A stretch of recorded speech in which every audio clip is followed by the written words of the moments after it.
Subcommittee on Homeland Security will come to order. I am pleased to be joined by the subcommittee's distinguished ranking member, the gentlelady from Illinois, when she gets here. Welcome, Secretary Noem. Last week, the Office of Management and Budget released the skinny fiscal year 2026 budget request. While we await the details of the full request, the focus of this hearing, will be a discussion of the department's priorities for the upcoming fiscal year. First, I want to address a few housekeeping items. Members will have differences of opinion on how the department should be run and what policies should be in place, especially as it relates to border security and immigration enforcement. However, I am asking members on both sides to keep today's discussion civil and focused on the work we need to do as appropriators to fund the Department of Homeland Security. By the way, I guess I would be remiss if I didn't welcome the chair of the full committee, who is here. But now I'd like to turn to my colleague, Mrs. Underwood, for her opening remarks. Thank you, Mr. Chairman, for holding this hearing to conduct oversight of the Department of Homeland Security, and welcome Secretary Noem to your first hearing here. On this subcommittee, our job is to keep our country safe and to safeguard our values as Americans. Last year, working together, we secured consistent increases for border operations funding and helped bring encounters at the southern border down and seizures of narcotics, including fentanyl, up through critical investments at our ports of entry, CBP officers, and increases to Homeland Security investigations.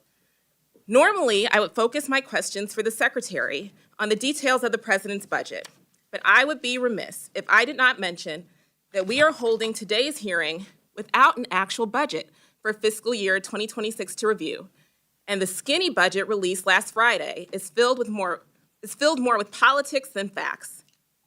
So, let me begin with some facts that I think are important for the American people to hear about what you're doing with their money. Because 3 months into this administration, America is more vulnerable than it's ever been. Our homeland is not secure. In the first 100 days of the Trump administration, you have slashed our nation's cyber defenses, letting Russia, China, and Iran steal our top secrets and Americans' personal data. You've wasted hundreds of millions of dollars on illegal detention and deportation, including some people who are trying to come into this country, quote, the legal way within our broken immigration system, despite, by the department's own admission, southern border encounters already at record lows. Sent emails to U.S. citizens that read, please leave the United States immediately. Removed U.S. citizen children, including those with terminal illnesses. Raised the price tag of future disasters by cutting billions from projects across the country to make our infrastructure more resilient, including a bipartisan program that was enacted into law by President Trump himself, and taken millions of dollars away from the DHS workforce and operations for what appears to be taxpayer-funded political advertisements.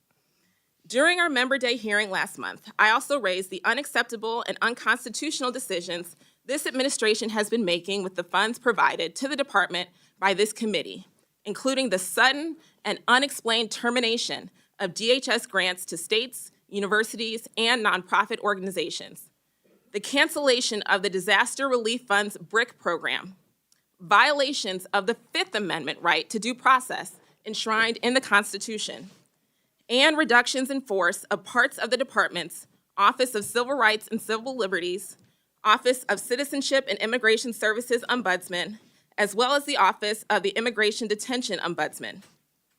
I also have serious concerns with the administration's decision to revoke the bargaining rights for DHS personnel, with an exception made for unions that have vocally supported the president in the name of efficiency and combating waste, fraud, and abuse, but without any evidence to back those claims. Mr. Chairman, these are programs that Congress debated and ultimately funded. Our role as appropriators is to write the law and responsibly fund the government, and the executive's role is to execute that funding pursuant to the law. It is no secret the administration has ramped up immigration detention beyond what Congress funded. Increases to ICE at the expense of other national security programs and initiatives that members on both sides of the aisle voted for undermines our core work and congressional intent. DHS is cashing checks it simply doesn't have in hopes that reconciliation passes and will cover their shortfall. That is an incredibly risky strategy and only sets up essential national security agencies for failure or violations of the Anti-Deficiency Act. How does that secure the homeland? There have been bipartisan discussions surrounding the organizational structure of the Department of Homeland Security, whether it's making FEMA an independent agency or transferring components like the U.S. Coast Guard or the U.S. Secret Service to other departments. We will never shy away from discussions about how we can improve the department, but absent an enacted law from Congress making changes to the department's organizational structure, this subcommittee will continue to conduct oversight over all existing DHS components and provide for their continued funding in the Homeland Security bill. I know that there are many areas in this bill that share bipartisan support, and I am so proud of the relationship that Chairman Amodei and I have built. I know that even in this highly partisan environment, he and I are committed to welcoming ideas for how to improve the department and better manage the department. But the Trump administration's actions have pushed us to unprecedented and to a sobering moment. America is a democracy, not a dictatorship. In a democracy, we are organized around the rule of law, and those laws are based on a core set of constitutional rights. You may be familiar with the Bill of Rights. It includes the Fourth Amendment, which forbids unreasonable searches and seizures, the Fifth Amendment, which guarantees the right to due process, and the Sixth Amendment, which protects the right to a fair trial and legal counsel. As we endeavor to secure the homeland, we must continue to protect and defend the Constitution of the United States. That is not a secondary mission. Let me conclude and take a moment to recognize the dedication and commitment of the women and men of the Department of Homeland Security who carry out the department's vital missions that help protect the American people from a wide range of threats. Again, I want to thank the chairman for holding this hearing. Mr. Chairman, I look forward to working with you on a bill that reflects those shared priorities, keeps our country safe, and upholds our shared values as Americans. I yield back. Thank you, Madam Ranking Member. The chair now recognizes the chairman of the Full Appropriations Committee, Mr. Cole, for his opening comments. Thank you very much, Mr. Chairman. Before I go to my prepared remarks, I just want to say what a pleasure it is to see our former colleague here and how proud we all are of you, your success as a governor, your success in this administration in its opening days. I don't know anybody that's been more effective in less time than you have, and the men and women that you lead and clearly lead so effectively. So I just want to thank you so much, honestly, as a friend and a colleague, but somebody that really appreciates the public service that you've already rendered this country in multiple ways. We're proud of you. Thank you again, Mr. Chairman, and Ranking Member Underwood, thank you. Madam Secretary, we really appreciate you being here today. Let me begin by commending the brave men and women of this department who stand on the front lines each day to protect the homeland. Under new leadership, they've been empowered to fully carry out that fundamental duty. From day one, the Trump administration has made clear that protecting America is not negotiable, and this White House has taken immediate action to strengthen the security of our nation's borders and enforce existing immigration laws. The contrast from the Biden administration could not be clearer. Policies that allowed an open and lawless border have ended, and the message is clear. Illegal migrants, including violent offenders, will no longer have an open invitation. Criminal cartels and traffickers will no longer be enriched, and the safety of our citizens will no longer be put last. In less than 100 days, we've watched our southern border go from chaos to closed. The decisive actions and common sense measures of the Trump administration have led to an historic turnaround, driving illegal crossings to record lows and ensuring removal of dangerous criminals. President Trump and his cabinet, particularly you, Madam Secretary, have delivered on the promise to have the most secure border in modern American history, and our nation is safer as a result.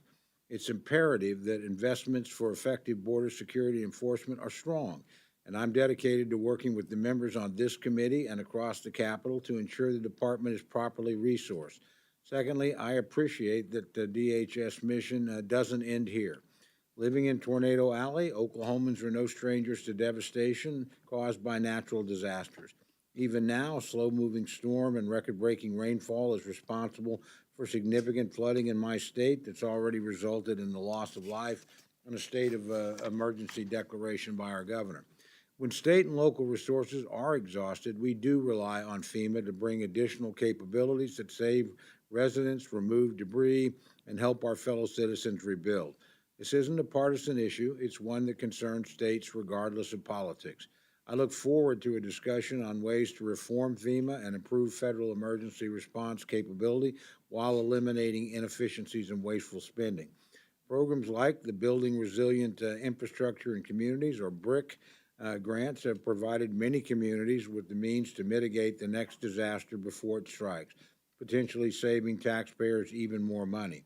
I support efforts like these that give local communities, including those in rural Oklahoma, resources to prevent further destruction. Madam Secretary, I know we're both committed to ensuring a safer and stronger communities across our nation. And thank you again for being here today. I look forward to your testimony. More importantly, just thank you for the job you're doing for the American people.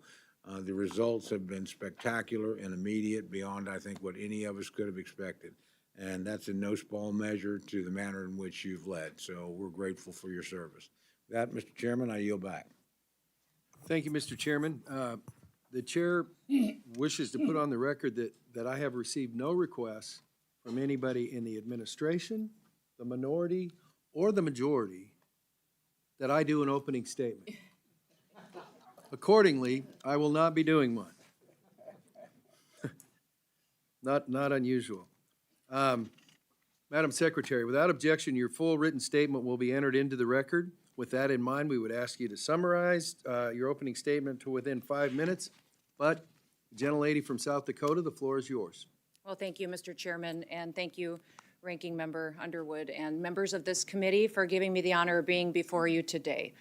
As a former colleague of the House of Representatives, I recognize the important role that you play in oversight over the federal government and our agencies, and I'm grateful for the chance to come here and talk about all of the good work that the Department of Homeland Security has done, the employees and the people who walk alongside us each and every day to follow through on what President Trump has committed to the American people, and that is to make America safe again.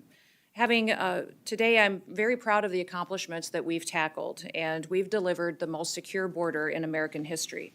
At the southern border, we have obtained near total control with daily encounters now, down over 93% since President Trump took office.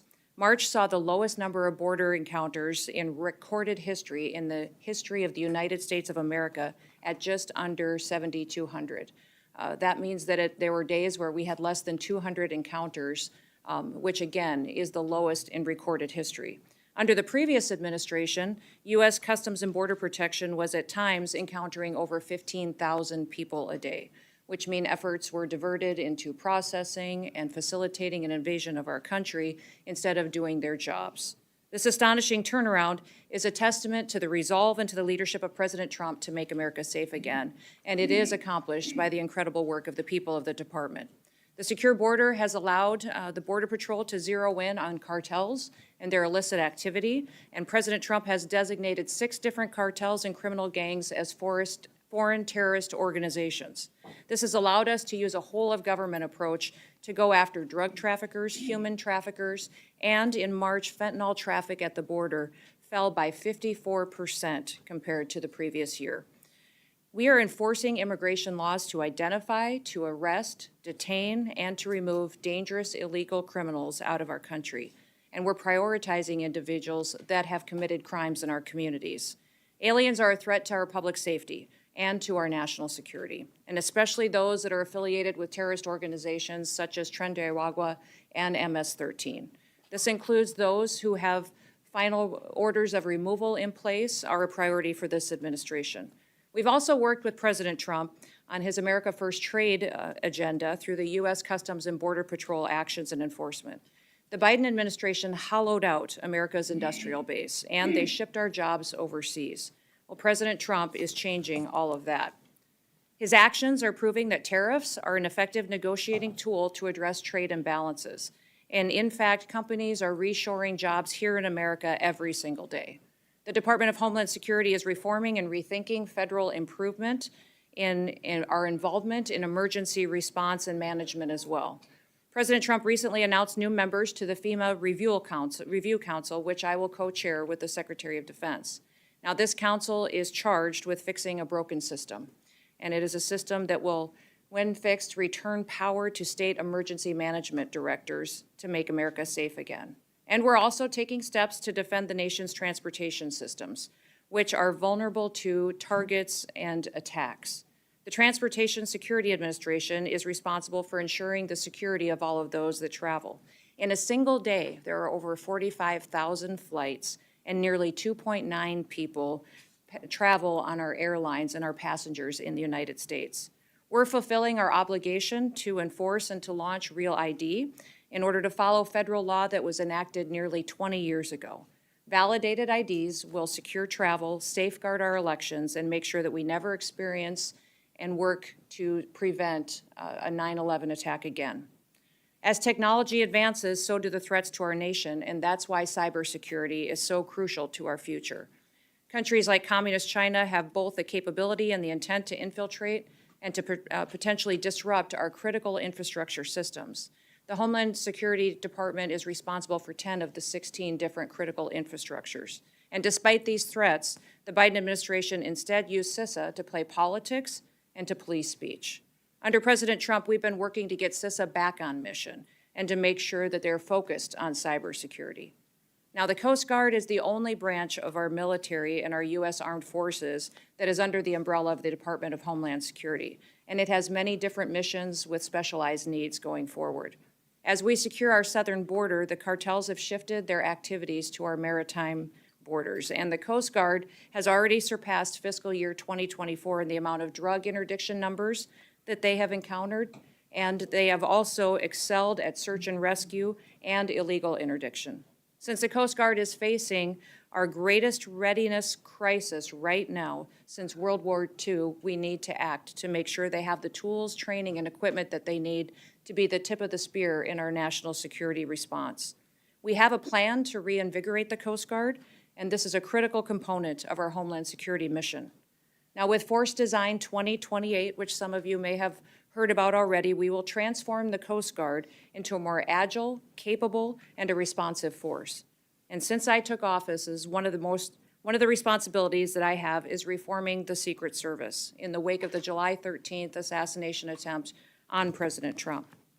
We have reassessed the Secret Service's needs. We've refocused recruitment away from what the Biden administration was prioritizing with DEI objectives, and instead bring people in with experience and with training that align with the agency's zero-fail mission. These accomplishments are just a portion, Mr. Chairman, of what the department has achieved in just 100 days. And with the support of this committee, we'll be able to make the department more efficient and more effective into the future. I want to thank Chairman Cole for his kind words. It has truly been one of my greatest honors to have been able to serve with him and his advocacy for the people in his district, but not just the people in his district, but the history to which he's represented the people of the United States. He's a true statesman that works across the aisle to come up with solutions. I'm so grateful for all of you, but I'm grateful for the people that work every day in the Department of Homeland Security. They are examples of bravery and dedication, patriotism, and perseverance.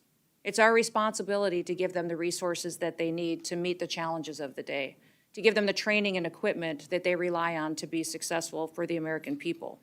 But we also have to remain accountable to the American taxpayer and make sure that we're spending money appropriately and where it should be spent to serve them the best. So thank you for the opportunity to be here today. And with that, Mr. Chairman, I look forward to your questions. Thank you, Madam Secretary. I'm going to hold off on my questions until the members have got done to see if some of them are duplicative. And so, Ms. Underwood, the floor is yours for questions. Thank you, Mr. Chairman. This weekend, the president made the remarkable statement that he, quote, doesn't know whether he has to uphold the Constitution. You, however, have taken a different position, both in your confirmation hearing and when you took the oath of office. You said that you were committed to complying with the Constitution. Do you still stand by that statement? Absolutely. I believe President Trump Excellent. as well. Let's start with Article 1, which gives Congress and only Congress the power of the purse. No money shall be drawn from the Treasury, but in consequence of appropriations made by law. But this administration is freezing, terminating, and even clawing back federal grants and awards that were already signed into law. These are taxpayer dollars that were appropriated by Congress for the specific purposes that we laid out. So, Secretary, let me ask you, do you believe the administration has the authority to subvert appropriations law to freeze and terminate congressional funding?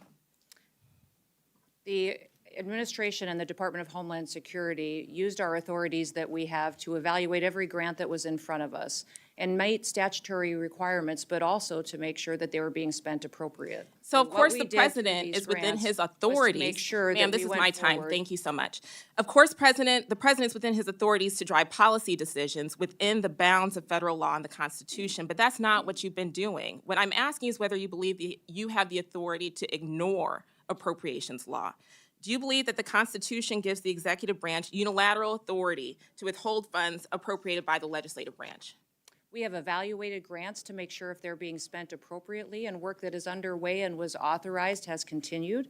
Other grants that have not been started and have not been authorized or obligated, we have reevaluated. And I think you're talking specifically about grants potentially within FEMA that were non-disaster related grants. I'm talking Those broadly, ma'am, programs are and being- Article 2 does not give the executive the authority to withhold funds, period. And multiple courts have weighed in to agree. Multiple courts have ruled in agreement.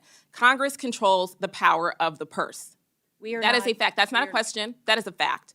And so if the president disagrees with certain spending, Congress passed the Impoundment Act to create a legal process to seek rescissions, and we expect him to follow the law.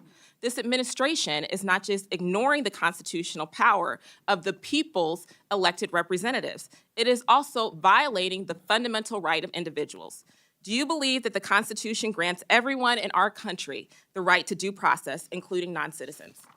The administration has the authority to. Ma'am, look I'm at looking for a how yes or grants are no spent and question. to Yes or no? Do you believe the reappropriate them as yes, appropriate. ma'am?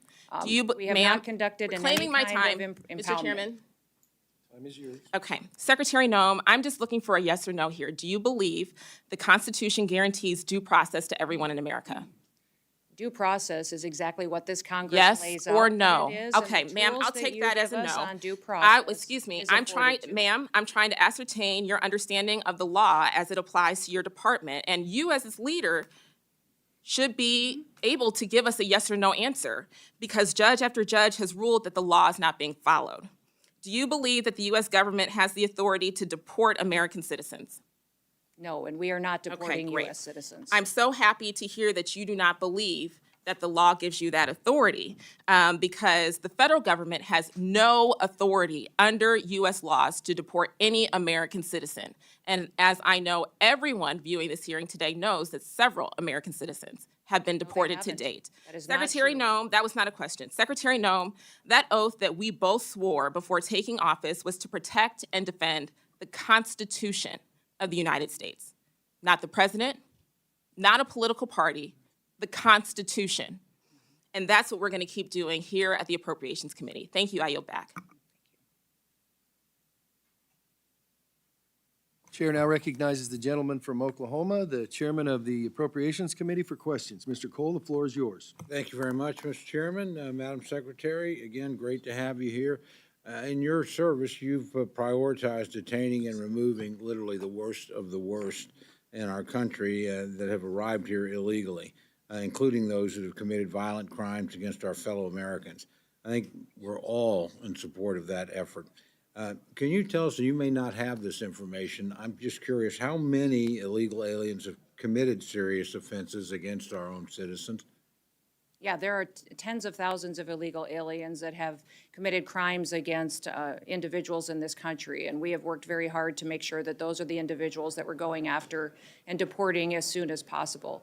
There have been over 160,000 repatriations targeting these individuals, returning them back to their home countries and facing consequences and legal action because of that. President Trump has told us to make these individuals a priority and to also make sure that we're identifying those with final removal orders to remove. And overwhelmingly, the American people have supported this. One of the things that I would say is that was unfortunate was the Biden administration closed an office within ICE that helped us better track criminal activity by illegal aliens and to give resources to those families, to let them be informed on when cases were in court, if the perpetuator of their crime was going to be released, if they were in custody. The Voices office within ICE was opened under the first Trump administration, and President Biden closed that office, I believe, to cover up exactly how many crimes were committed against people in this country by illegal aliens.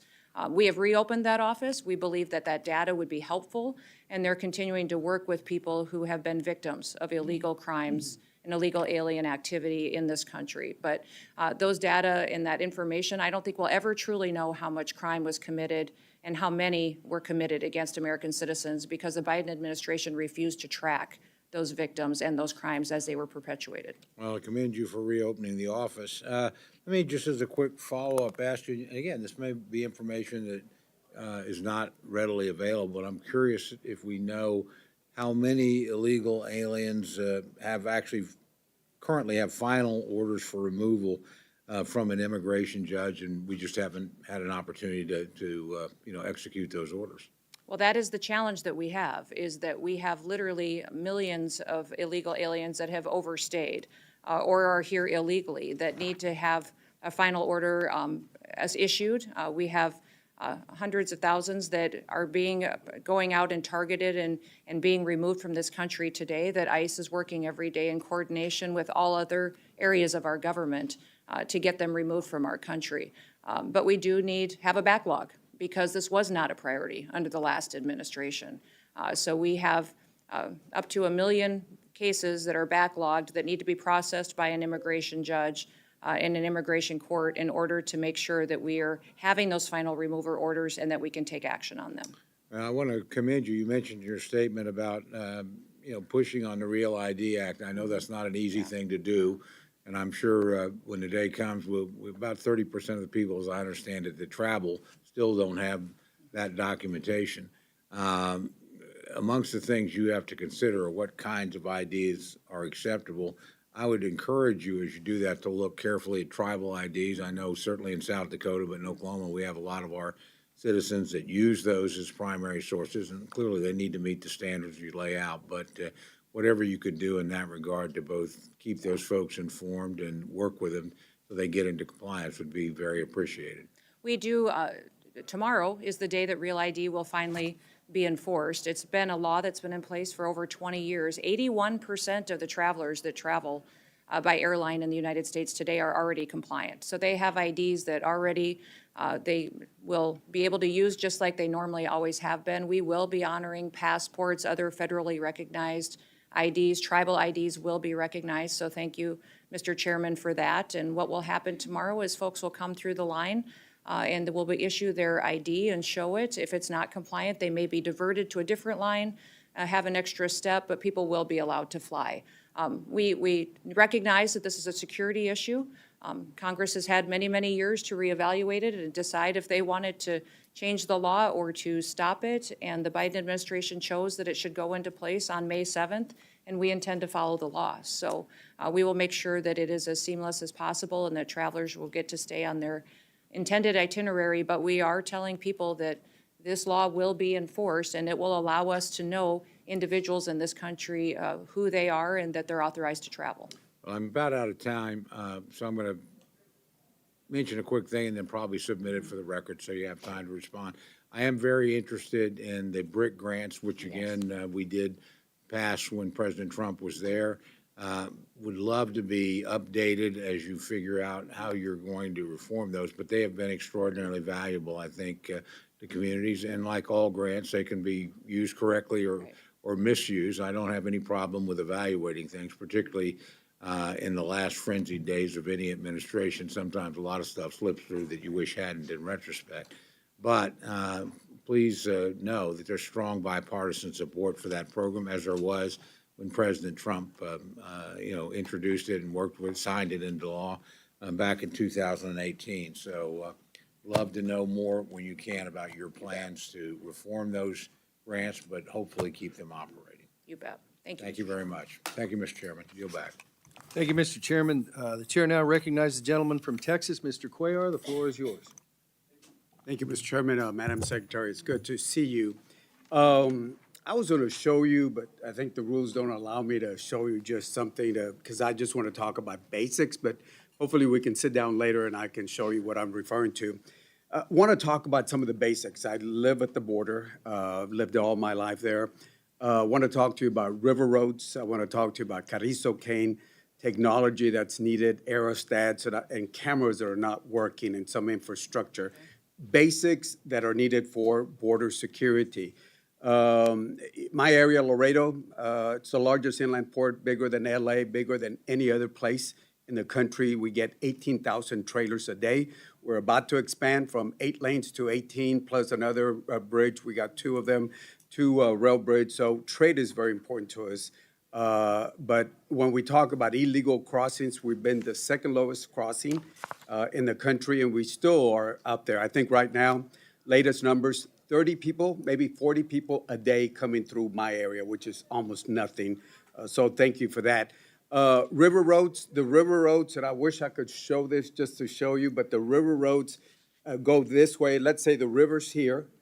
The river roads, the roads go this way. So Border Patrol can go here, but they can't go across. So what we're asking is for river roads to follow the river itself, and I think that would be a big investment. A good investment that we need. So one is the river roads. The other thing is the Carrizo cane. The Carrizo cane, I know you got some folks from people that are very familiar, but the Carrizo cane will grow almost the size of this. And it's not good for Border Patrol. I think Tony Gonzalez and folks that are from the border understand, we ought to get rid of that Carrizo cane on our river, but get the Mexicans to do that. I'll show you the maps, and I know you've been out there, but it shows you the Carrizo cane is on both sides. If we can clear that up, get the Mexicans to do that, that will be good for Border Patrol. So river roads, Carrizo cane, technology in my area, only 1/3 of the cameras are working, and if you ask some of the other Border Patrol, they're not working. Basically, they're using the RVS, which is an old model. They're trying to get the AST towers where more better to use or whatever technology. But this old technology is like going to a car and you fix it and they keep coming. The same thing they're doing right now, they keep bringing folks who are coming in to fix it up. 1/3 of the cameras are working, 2/3 are not working. That's not right. Procurement process needs to be better so they can move faster to buy that technology. And finally, there are dead spots. Even now, with the modern technology, Border Patrol can be in certain areas and dangerous areas, and they don't have the technology and radio that's working. Aerostats, the military has a lot of them in surplus. The problem is in the past administrations, they've hired contractors that Homeland was paying too much money. So we need to look at those aerostats that are available from the military surplus itself. Border Patrol, I think right now we got 19,327. We funded 22,000, and we need to hire more. OFO, the men and women in blue, were at 26,334. We're still below the monitoring, so we need to hire those officers. So those are some of the things, and I know I gave you a whole bunch of things, but there's the basic things that are important to Border Patrol. Last point, as we try to hire new Border Patrol, I know the reconciliation has something that will affect them that has to do with Social Security supplement. I've talked to a lot of Border Patrol agents, and right now they're crunching the numbers. Do I retire at the age of 52 or do I have 57? What's going to happen with that supplemental? So instead of focusing on the border, they're human beings and they're focusing on that. I know that's another committee, but those are the basics that I know I don't have enough time, but I would love to follow up with you and your folks on. Absolutely. I will certainly do that, Congressman. And I want to thank you for talking about the technology needs and the investments that we need at the border in order for these agents to truly do their job and do it with excellence. I will tell you that recruitment at CBP is up over 50%. So as we've allowed them to go back and to do their jobs, we have had more and more interest in people, more applications coming in, and I think that's a fantastic trend, that as people talk about how discouraging it was over the last several years by them not having their hands tied, that now that they actually get to secure the border and work for the American people, that they're recruiting more and more help to be assisting along the way. Thank you. you. And we'll follow up on the rest of these conversations. Thank you. Thank you. Thank you, Mr. Cuellar. The gentleman from Florida, Mr. Rutherford, the floor is yours for questions. Thank you, Mr. Chairman. And Secretary Noem, I have to say, it's already been mentioned a couple times, the amazing speed with which you all turned around the southern border. And I know that a big piece of that was your endorsement of the 287G program. You know, I fought with Secretary Mayorkas, your predecessor, to try and expand that program. He refused to do it, even though his own acting ICE secretary said in a hearing before this committee that 287G was the best thing since sliced bread because it protected officers and the community. And so I want to thank you for that. You all came in and overnight, it seems, added 300 agencies to the 287G program. That's an amazing accomplishment, and I think that's a reason for a lot of the success that you've seen there. In fact, my own agency, where I had started 287G back 15 years ago, we were part of Operation Tidal Wave, and just great success in Florida with all the sheriffs and chiefs coming together. 1,120 illegal aliens taken off the street, 63% of which, Madam Secretary, actually had criminal arrests and convictions prior to that. So two questions about 287G. Number one, what can we do to help you get more agencies involved? And number two, what do you need from the standpoint of technology? You just mentioned the technology. What can we do to help you get those agencies trained and the technology that they need to get into those databases so that we can actually run these 287G programs, which are better than sliced bread, at top efficiency? Yeah, well, thank you, Congressman, for talking about this program, because it is incredibly important to our strategy of having the enforcement that we need to really address the criminal activities that we've seen out on the ground. 287G is a partnership between our officers, ICE, CBP, that brings everybody to the table. It's an agreement that's signed with local law enforcement or state law enforcement that allows us to operate in a task force model to go out and make sure that we're having more bodies, more people a part and backup of these operations on the ground going after dangerous criminals. We have today, I believe, 598 agreements out there across the country, over 6,200 different officers that has brought alongside of us to work alongside of us to protect our communities, and they've done incredible work. You referenced what was done in Florida on Operation Tidal Wave. Those 1,120 dangerous criminals are off the streets now today, and they are people that were here illegally, broke our laws, and now they are having the opportunity to face consequences and to go home to their home countries. I would say that we're looking for more agreements like that across the country, and we'll continue to build on it.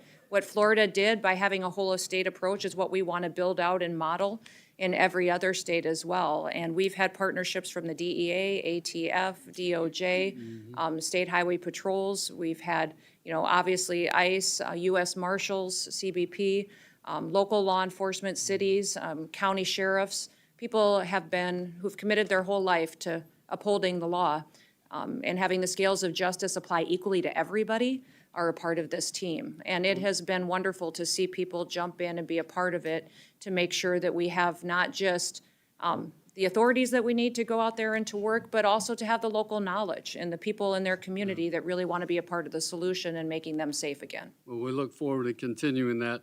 I want to ask very quickly, I don't have much time left, but I want to ask about these recalcitrant countries that, we have 1.2 million deportation orders out there that are waiting for these countries to take them back. I was I was shocked under the Biden administration that Secretary Mayorkas claimed he couldn't send them home because they wouldn't take them.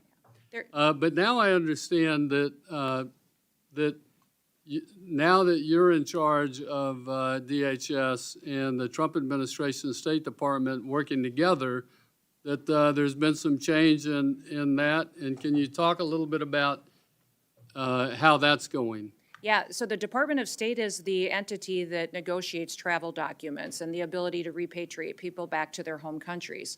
And they've done phenomenal work in giving us the opportunity to do that. There are some countries that are still refusing to take their own citizens, and I would reiterate that every single country has a responsibility to take their citizens back. And that has always been something that has been an international common sense agreement that has existed. Many of the countries today, even as they are working with us, aren't taking their citizens home very quickly. They may limit us to 1 or 2 planes a week. Mexico had a limitation on us for quite a period of time, even a limitation on what kind of aircraft we could use. And so working with those countries is a diplomatic job that consistently needs to be stayed on top of. So many times while we have people that are brought into our facilities and ready to be returned home, getting those travel documents and the permission to return them to their countries is incredibly important. Thank you very much for getting them out. I see my time's expired. I yield back. Chair recognizes the gentleman from Hawaii, Mr. Case. The floor is yours for questions. Thank you, Mr. Chair. Madam Secretary, I appreciate your rosy report on the Department of Homeland Security. I have a different view on where the department is today and where you, and by you I'm going to refer to the President, the administration, and you as Secretary, are taking it as reflected in your actions and budgets, not just in your words. But I think it's important that we start by some points of agreement. First of all, I think you would agree, I hope you would agree, that the 270 or so thousand members of the DHS workforce, if that's what the figure is now, and we Yep, would it's like to posted. find out what the figure is at some point, spread across your 22 departments, all deserve our praise for their dedication, for serving our country every day, and they also deserve our professional respect. I think we would also agree that the efforts to legally reduce illegal immigration and illegal drugs of the past couple of years across our borders are paying off and should be continued. So I agree with you on those things. Overall, however, and focusing on the budget, because this is the Appropriations Committee, what little you have shown us thus far of your FY 2026 budget, it looks like you are definitely overfunding some efforts, mainly for messaging purposes, at the expense of some other efforts that are really critical, such as cybersecurity, disaster prevention and mitigation, transportation security. And you're using budget gimmicks to misdirect and conceal your intent. On your budget gimmicks, you claim a 65% increase in DHS's overall budget, targeted at the border, drugs, and the Coast Guard. But all of that increase or more is loaded into your separate reconciliation bill. You have essentially, for this purposes of this committee, level funded DHS and loaded all of the extra money into reconciliation. First of all, aside from completely sidetracking this particular committee, which is supposed to be doing that funding, you should know, if you don't already, that this is not an appropriate use of reconciliation. It's intended to maintain the illusion of responsible budgeting. It certainly is holding needed DHS increases, which many of us would support in other situations, hostage to your overall reconciliation plan of continuing tax cuts for billionaires and slashes in critical programs like Medicaid. So the question I have, and it's a rhetorical question since I'm making a statement here, is why don't you just come into this committee and say it straight? We need a 65% or more increase in DHS to actually protect our national security. Your increase is also heavily skewed to the border generally and CPB specifically, some $20 billion, all of it in reconciliation. And nobody disputes that CPB needs help. I've been to the border 3 times myself. I've spent time with the agents, and certainly personnel and equipment costs are necessary. But a question that I have from an oversight perspective is, if you are claiming such success at the border, which without spending all of this extra money which you're now asking for, do we need to do that at the expense of other programs? And I mean the non-personnel stuff. You're also loading half of your reconciliation increase into the U.S. Coast Guard, $21 billion. And everybody agrees that the Coast Guard needs help. It's critical in the Indo-Pacific, where you have actually withdrawn from the Indo-Pacific, which I think was a tremendous mistake. Why don't you just ask for that in your base budget rather than trying to hide and extort it in reconciliation? Your budget also ignores and even attacks other critical functions of DHS, the Cybersecurity and Infrastructure Security Agency, or CISA, which I think we would all agree is critical to direct national defense, but also civilian infrastructure, which is the most exposed right now, and the reliance of foreign countries on our expertise to help them with their cybersecurity, and yet you propose to reduce CISA by 20% in your base budget. And I don't think that you can claim that that's all somehow Biden misdirection. FEMA, another example of misbudgeting in my view. You, first of all, collectively have directed very incorrect and outright mean criticism at FEMA, which is just undeserved by FEMA. And it's time to put the political campaign behind us and acknowledge that FEMA is doing a good job. They did an outstanding job on Maui, and I sat with them on Maui when they were trying their very best and did their very best while their president was criticizing their work. We don't need this, and further, we certainly need to fund them adequately. Transportation Security Administration, same basic observation, a critical agency which you have not adequately funded. So fundamentally, my time is running short. Obviously, this is a critical agency. It deserves to be led responsibly and transparently. It deserves to be budgeted for transparently and responsibly. And until we get there, I do not feel safer under your leadership at DHS. Well, thank you, Mr. Chairman, if I can respond quickly. Thank you for your comments, and I'd like to respond to you. If I don't have time today, I will in writing or in answers to other questions. But we have focused on making sure that we're going forward with a Department of Homeland Security that focuses on what our mission is, and that is to secure America's homeland and do that while being accountable to taxpayers. So every single component I have, 23 different departments, we have gone back to their mission statement on what they were intended to do and put them back on mission. So in CISA, instead of doing censorship, misinformation, disinformation, they're back to securing our critical infrastructure. TSA, all we're doing there in the reductions is reducing empty FTEs that were never filled or don't have TSOs in them now, and asking for TSA officials to do work that they were intended to do, not to do unskilled technical work by monitoring exit lanes. So I could go through all of them that you mentioned. FEMA as well. The president has indicated he wants to eliminate FEMA as it exists today, and to have states have more control over their emergency management response. He wants to empower local governments and support them in how they respond to their people. So thank you for identifying what you're concerned about, and I look forward to having conversations with you so that I can answer the questions that you have and reassure you that this Department of Homeland Security is accountable, but it is also going to fulfill the mission for which it was created after the horrific events of 9/11. Thank you.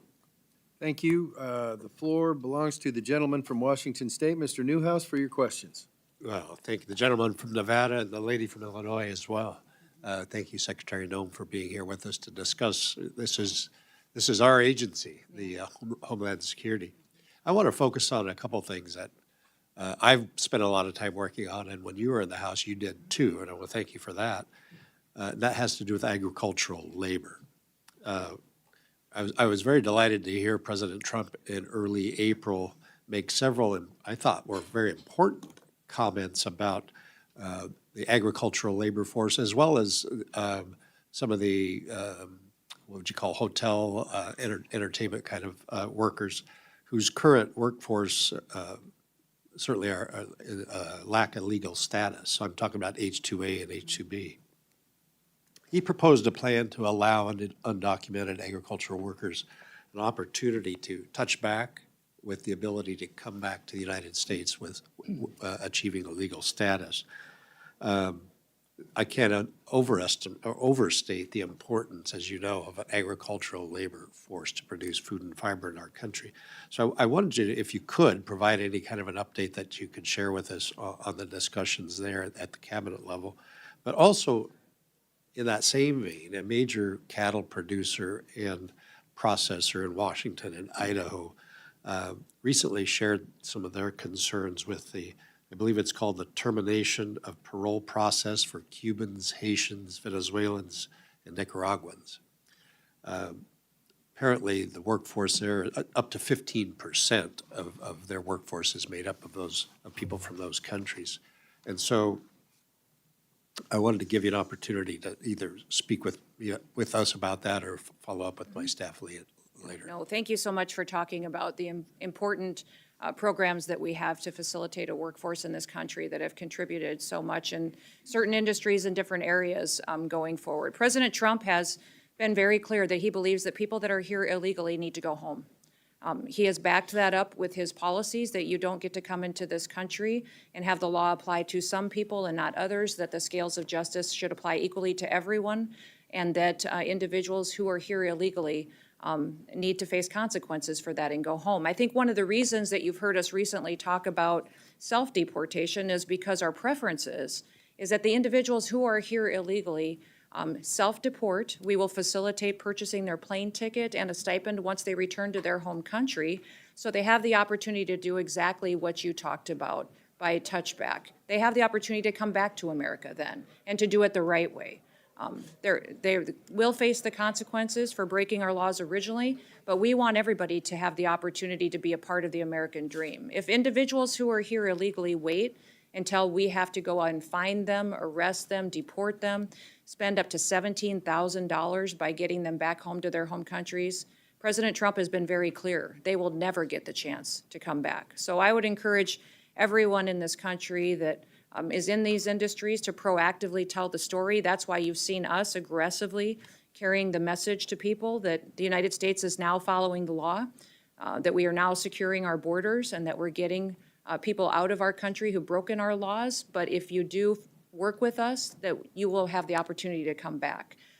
Those visa programs are ones that we continue to have discussions with the administration, with many of you on. There's some latitude given to the Secretary of the Department of Homeland Security, but I will remind you that Congress consistently maintains the authority to determine how many are issued in this country and if they are issued into the future. And so we always will follow that as that goes forward.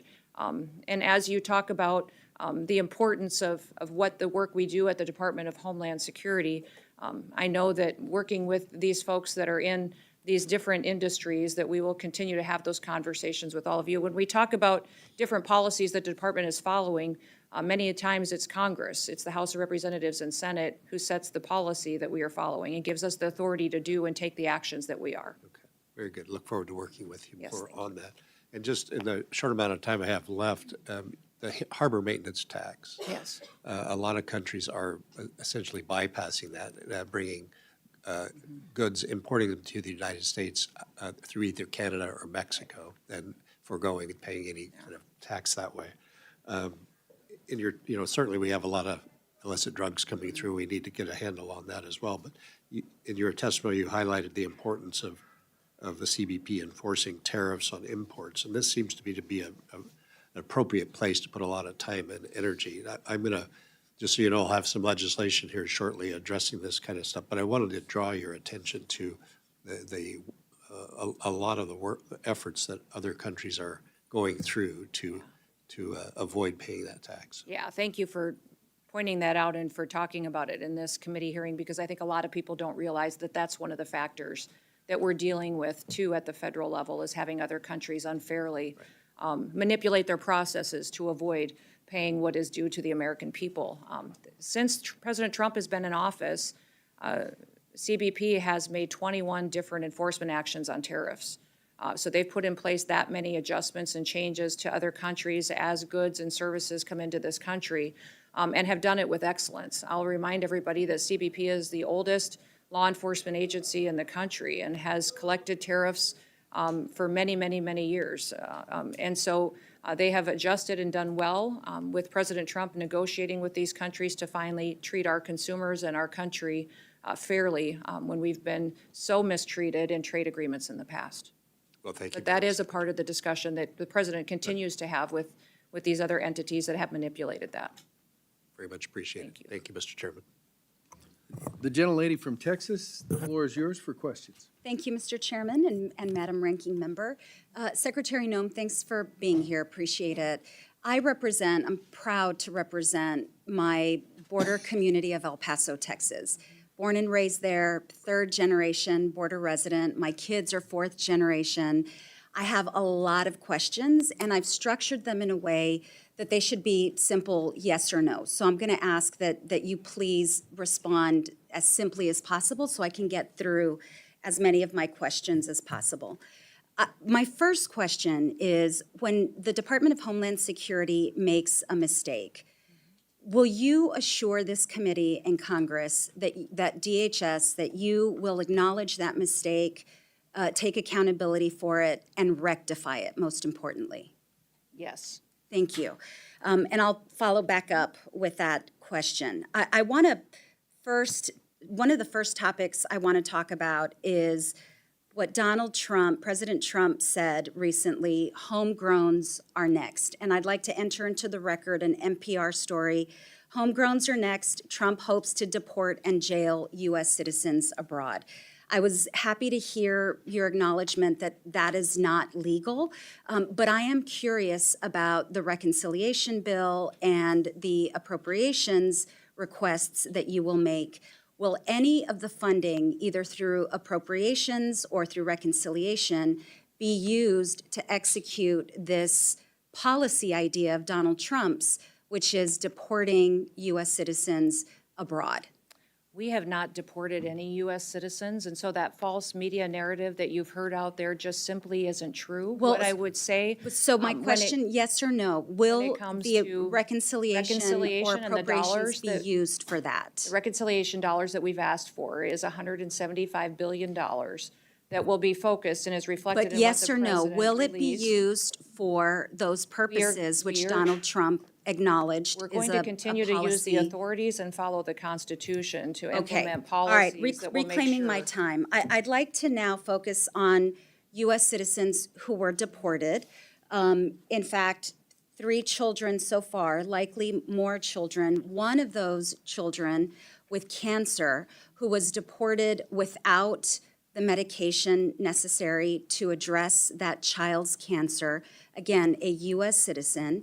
The lawyers have said that they were not given, the family was not given an opportunity to make plans for the kids.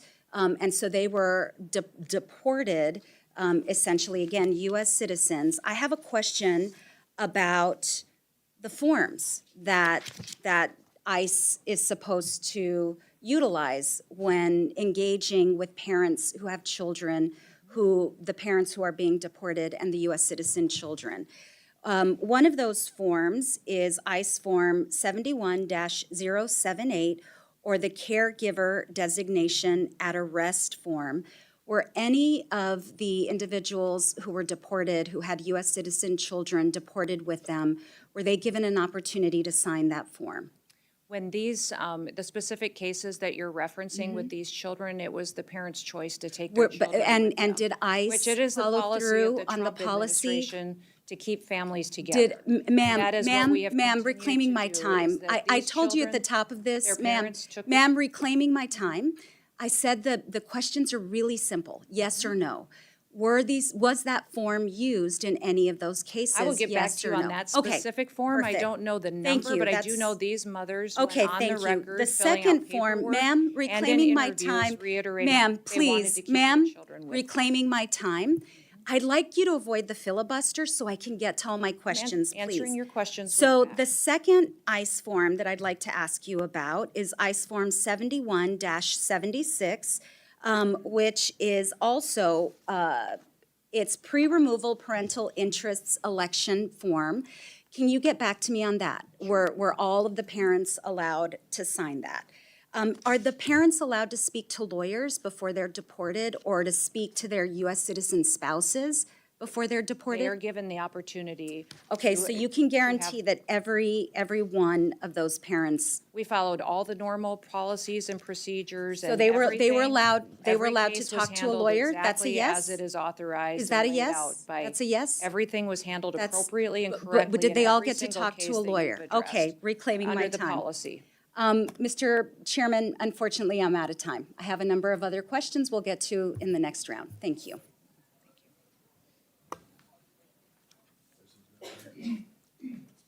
Gentleman from Arizona, Mr. Siscomani, the floor is yours. Thank you, Mr. Chairman, and thank you, Secretary Noem, for being here with us today and for your testimony and your leadership and that of all the men and women that you serve with as well in the Department of Homeland Security. Like you, I come from a border state, and though the northern and southern borders are vastly different, I know you understand firsthand the challenges that our communities at the border face, as well as the value that they bring also to our states and our region. The security that this administration has been able to deliver to our southern border is, in such a short period of time, is astounding, and so well appreciated by those who live and work in these communities. I know I hear it all the time. This is the number one feedback I get from my constituents regarding the results that we've seen from this administration, and your leadership has played a key role in that, so thank you. In the district that I represent, which is much of the Tucson sector of Border Patrol, we have historically seen high numbers of gotaways. I understand there have been around 65,000 gotaways this fiscal year. What resources or what resource investments for both technology and infrastructure are you planning to make, and how those will be reduced in numbers for the future? The gotaways, of course, are troubling. We've seen a lot of the reported numbers come down, but these gotaways, that's I know it's a key issue for you as well, and a focus. So on that, and then particularly, could you speak onto the technology that we'll be using in these rough terrain areas like southern Arizona, which is so different from other border areas, including my friends in Texas. When you go to Arizona, it's just broad terrain, rough, some areas, hard to even build any kind of barrier or wall. So technology plays a big role there. Can you speak to that? Yes, thank you so much for talking about the fact that as we've secured our border and as we've addressed the challenges in the area and northern border where we saw a lot of folks crossing illegally, and we've put more resources in those areas or what was necessary to really follow our federal law and keep American people safe. We've seen that some of the traffic has pushed to other areas, maybe areas that weren't well-traveled before, and now gotaways are trying to take advantage of that. They also have pushed heavily towards the maritime borders and out into the waters. The Coast Guard is seeing much more traffic. They're also seeing the cartel activity out there of trafficking of drugs and human beings and technologies that they're having a difficult time keeping up with. The Coast Guard has been neglected for many, many years, and they don't have the airframe, and they don't have the cutters to keep up and even to manage and maintain the horsepower needs that they have to catch and interdict some of the smuggling activities that are going on. You referenced some of the rough terrain and what we need to do as far as CBP and investment on this border. Frankly, we're going to use the latest and greatest technology that would be available to us as far as surveillance equipment, cameras, satellite images when possible, and also the Aerostar, like Congressman Cuellar was talking about, some of those technologies in areas to help those vulnerable areas have more eyesight, to truly know what is crossing there so that we can interdict it before it comes into our country. I would talk exclusively, too, about how we've been able to diplomatically work with the country of Mexico. President Trump's strong leadership has helped Mexico be more proactive than they ever were before, too. And so in my conversations with government officials, they've indicated to me there could be as many as 500 to 600,000 illegals that never reached our border because when they got to Mexico and heard that our border was closed, they turned around and went back. So a combination of solutions is needed. You absolutely have to have a president that cares about keeping us safe. We now have that in President Trump, but also making sure that we have the people and the equipment necessary for CBP and for ICE to do their job, but then the technology which you referenced, which is needed. We have scanners that we need at ports of entry so that we can scan our shipments, our rail, and even our air freight. Much of that, we don't necessarily know what's coming in containers and small packages. Those technologies are critically important, and why you see a request in increase in funding to address those challenges that simply were neglected for too long under the Biden administration. Excellent. Thank you so much for that. You mentioned the diplomatic conversations as well. I think that's something that doesn't get enough attention Right. of the power of strong leadership in the White House now and the reaction of not only Mexico, but the rest of Latin America on this. I think that's key, and we want to partner with Mexico and other countries on this. With the little time that I have left, do you mind just speaking of the morale of the agents and your efforts on recruiting and retention? I think that goes hand in hand with the technology piece as well. Yeah, the morale of the Department of Homeland Security agencies and departments and the employees that work there is fantastic. We have incredible numbers in recruitment, people who want to be a part of the agency that are signing up and submitting applications. I referenced earlier that CBP has over 50%, I believe it's 54% increase in recruitment. ICE as well, maintaining and excelling at its recruitment efforts and getting officers and people who want to be a part of the team or coming out of retirement. We have the Coast Guard is at 108% increase of its recruitment. People that understand the mission and they want to be a part of the many different skill sets that the Coast Guard can bring to partnering with our military departments, but also going out there and helping at the border and continuing on with their search and rescue mission. And then you look at the Secret Service, because of the recruitment efforts that we've had in putting those agents back on focusing, hiring expertise, hiring experience, instead of DEI programs, the Secret Service recruitment is up almost 200%. The applications we've gotten have been fantastic by telling our story and that they can be a part of an agency that protects the most powerful in the world. It truly has been inspirational. So I believe that some of the narrative that the Democrats have used to attack the Department of Homeland Security just simply isn't true. The people that are wanting to come and work for us are inspirational and they're true Americans. Thank you for that. Chairman, I yield back. Gentleman from Texas, Mr. Gonzalez, the floor is yours for questions. Thank you, Chairman, and thank you, Madam Secretary, for being here. I hope you know how committed this committee is to working alongside you and the President to get this done. I mean, here we have the chairman of the full committee sitting throughout the entire duration. So this is just the first of many things. I want to thank you for making your first official trip as secretary. You went to the border, right? You went to Del Rio in my district, and you saw it firsthand. You're not new to this as governor. You were very active along that.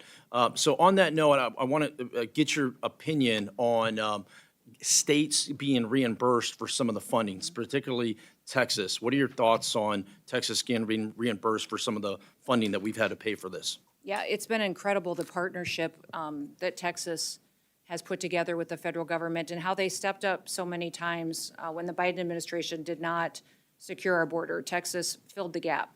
And when I was governor, I deployed my National Guard there to facilitate and help as well, as did other governors in the country, and did what we could to get by until we had a new president that truly cared about keeping America safe.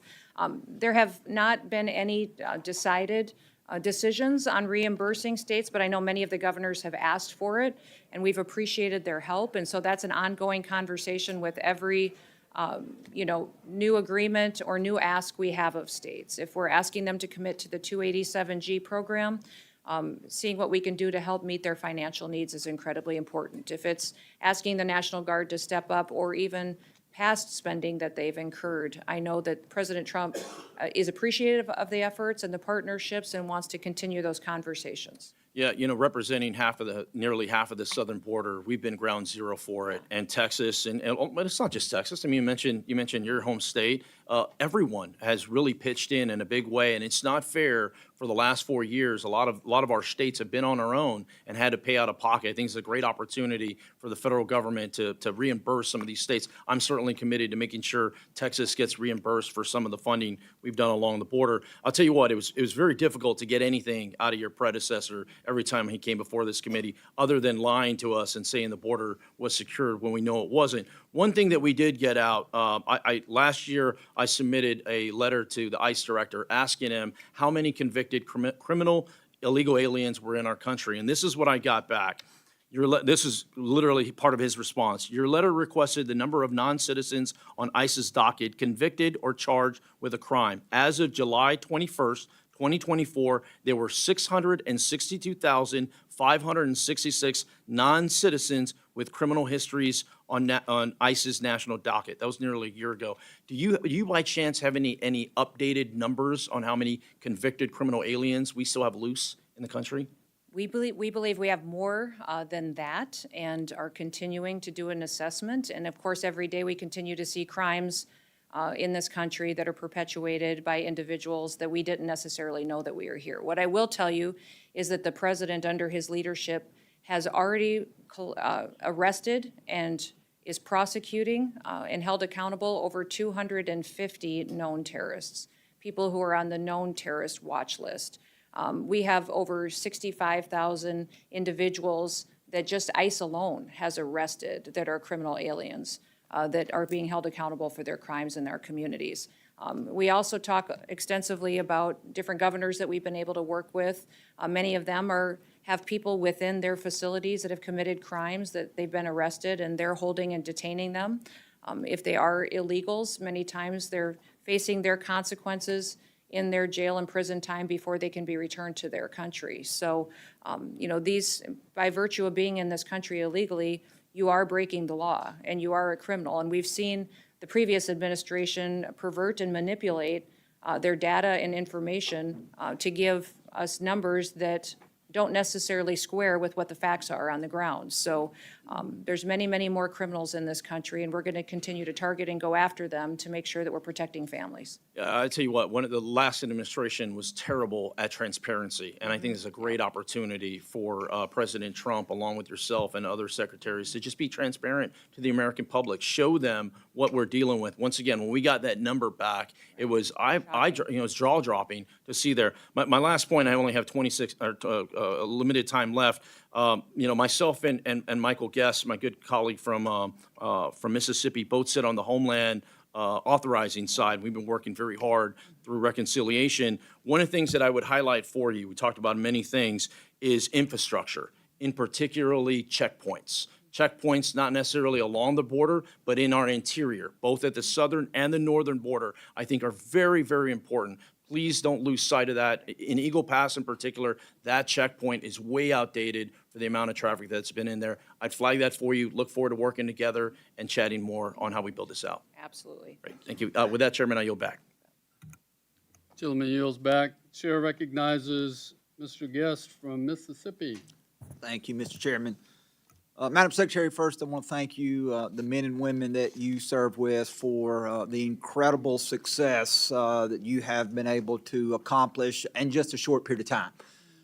Just looking statistics, and I believe that that is the greatest measure when we're looking at whether or not agencies are successful or not, comparing statistics from one agency to the other, 1 year to the other.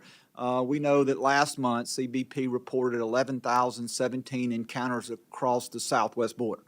Looking back a year, so March of 2024, under the Biden-Harris administration, 189,000. March of 23, 193,000. March of 2022, 222,000. So looking at just the metrics of what you and your men and women who serve with you have been able to accomplish, again, I believe is incredible. So when you leave here, please return to those men and women and thank them on behalf of all, not only the members of Congress, but all the people from across this great nation who are in gratitude for their continued service. As Representative Gonzalez said, he and I both serve also on the authorizing committee. And last week we were able to mark up legislation that included roughly $46 billion for additional walls, barriers along the southwest border. And I know that that is something that particularly between Republicans and Democrats, we have had a fundamental disagreement.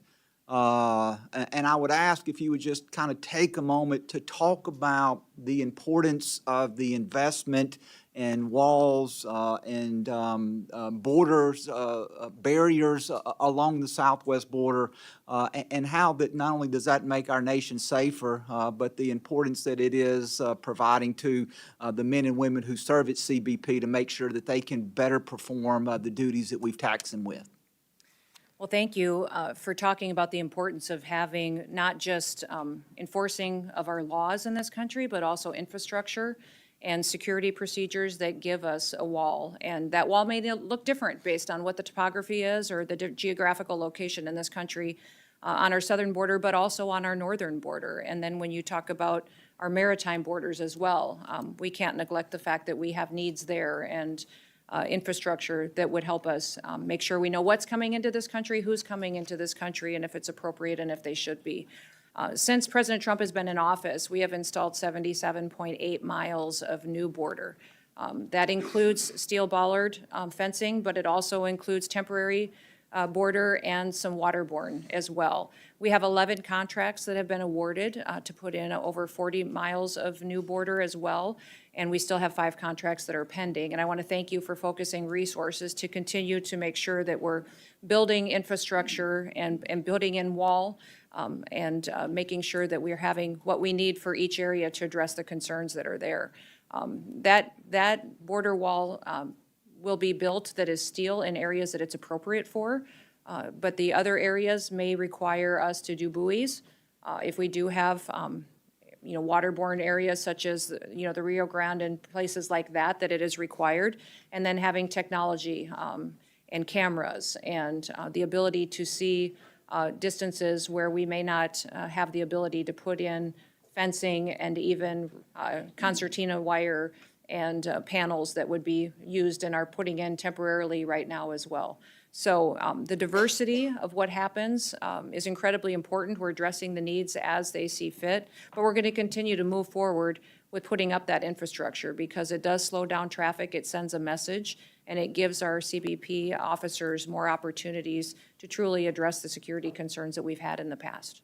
And Madam Secretary, in the last roughly minute that I have, I want to address an issue that near and dear to my state. March the 15th, we had a series of tornadoes that came through Mississippi. Half a dozen individuals lost their lives that day. It impacted roughly 20 counties, so roughly a quarter of our state was impacted. Shortly after the storms, I, along with many of the other elected officials, we went and we visited those areas that were impacted, and I'll tell you that some of the damage has been extreme. Our governor and MEMA quickly requested disaster assistance, but at this point, the review of that process is still pending. And I understand that that takes time, and I don't want to rush anything. But I would ask you if you could make sure that you could do everything to expedite that request. It is impacting my local jurisdictions with debris cleanup. It is impacting people as they seek to recover. So I would just ask that you would personally see if anything could be done to expedite that request. And with that, Mr. Chairman, I would yield back. Yes. Gentleman yields back.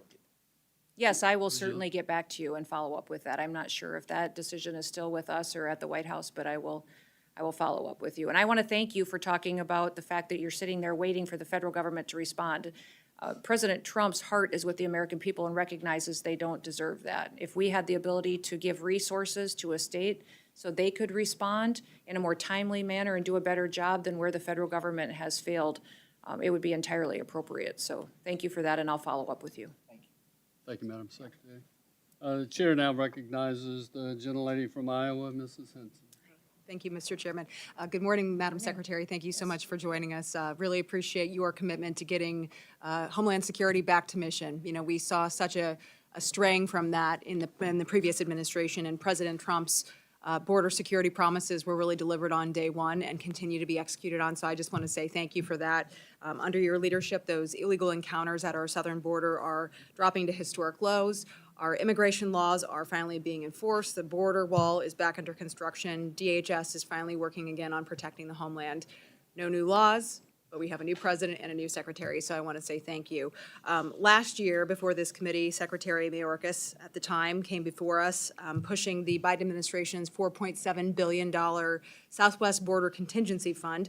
All that really was a slush fund, we know, designed to bypass Congress and bankroll those failed policies and sanctuary cities doing their bidding. He claimed it was to manage surges, but those surges were of their own doing, sending a clear signal to illegal immigrants, the traffickers, the cartels, that our border was open for business for them. That wasn't enforcement, that was actual chaos at our southern border by the taxpayers' dime. So I see that as just one of the many blatant attempts for Secretary Mayorkas at the time and President Biden to misuse those taxpayer dollars intentionally without accountability. But again, under President Trump and your leadership, we have reversed course there. Programs like the Shelter and Services Program that enabled that abuse have been gutted, and their funding is now going to real border enforcement. So I'd like to drill down a little bit, Madam Secretary, on the misuse of those dollars under the last administration. Can you walk us through some of the specific programs or activities under the Biden administration that enabled this crisis and how you've worked to unwind those programs? Well, it was the Shelter and Services Program, which you referenced specifically. Those dollars were taken and manipulated to facilitate illegal activity and housing for illegal aliens and criminals that were in this country, and gave them a place to set up shop and to conduct their trafficking, their drug dealing, and also their crimes against their communities that they live in. A prime example is the Roosevelt Hotel in New York City. Filled with hundreds and hundreds of illegal aliens, many of them criminals, part of foreign terrorist organizations such as TDA, and in fact, Laken Riley's killer stayed there, and paid for by the American taxpayer, courtesy of Joe Biden, and those who supported him and his leadership in this country. That's what we're working to address, is to make sure that those dollars are no longer continue to be used in such a manner, and that programs like that have been misused are used for ways that secure this country and really follow through on what the mission of the Department of Homeland Security is. And that's to keep the American homeland safe and secure and to protect our communities. We have many of the grants and different dollars that we have out there being reevaluated. We're also utilizing several different programs and working with other different cabinet secretaries to make sure that our housing programs, our food assistance programs, our shelter services programs, even programs within other agencies, that if people are illegals and that it wasn't the authority of Congress and never the determining decision by Congress to make them be people who took advantage of those programs or to have access to them, that was ended. That no longer was this president going to allow money to be diverted different than what was authorized to be utilized to facilitate people who are in this country illegally and breaking our laws. And you mentioned the number on the terror watch list already held accountable, 250, and we know there are more, and I think that Americans need to understand you are doing that work to help keep us safe, apprehend these dangerous people that were just let to roam free in our country. I certainly, as a Midwest mom, like you, understand that we need to prioritize that and make sure you have the resources necessary for detention beds as well as the enforcement side. So as we work through fiscal year 26, the considerations that we need to be taking a look at and reconciliation as well, what additional authorities or potential congressional actions do you see as necessary to making sure you can execute on your mission? I would say the Department of Homeland Security is one of the largest agencies in the federal government, but has one of the smallest budgets. And it really is about when you look at what you're doing for fiscal year 26, and when you're looking at the reconciliation package, is to really determine where your priorities are, where Congress's priorities are. What is the responsibility of the federal government? What did our founders task us with as far as ensuring for the American people, and what rights did he remain with the people and with the state? And every decision that gets made here should be facilitated through that lens to make sure we're spending money appropriately. I always say, and have said for many, many years, no matter what topic comes up, what program, what agency, there's always going to be lobbyists who show up. There's very few people who show up in the room to lobby for the American taxpayer. And the job that you do in oversight is incredibly important. And I come to this role today not only as a wife and a mom and a grandma, but also as a business owner, someone who's been an employee for many different people, served in Congress, served in our legislature, but also as governor. And people need leadership that recognizes what the priorities are. And so every different component that I have under my responsibility, we are putting back on mission and making sure that they are fulfilling the duties to which they were created. So thank you for considering the reconciliation package. It will be considering the amount of people that are in this country illegally, many of them perpetuating crimes. We need the resources to continue doing what President Trump has promised the American people, to get these individuals out of our country and make sure that they come into our country, if they self-deport when they come back, that they do so the right way, and that they can be a part of the American dream in the future. Thank you again to you and President Trump for redirecting those resources where they are intended to go. Really appreciate that. And Mr. Chairman, I yield back. Chair now recognizes for second round, the ranking member from Illinois, Ms. Underwood. Thank you, Mr. Chairman. Secretary Noem, you've designated the Army's 250th birthday parade in Washington, D.C. on June 14th as a national special security event, meaning DHS will use taxpayer funding to help with enhanced security and support.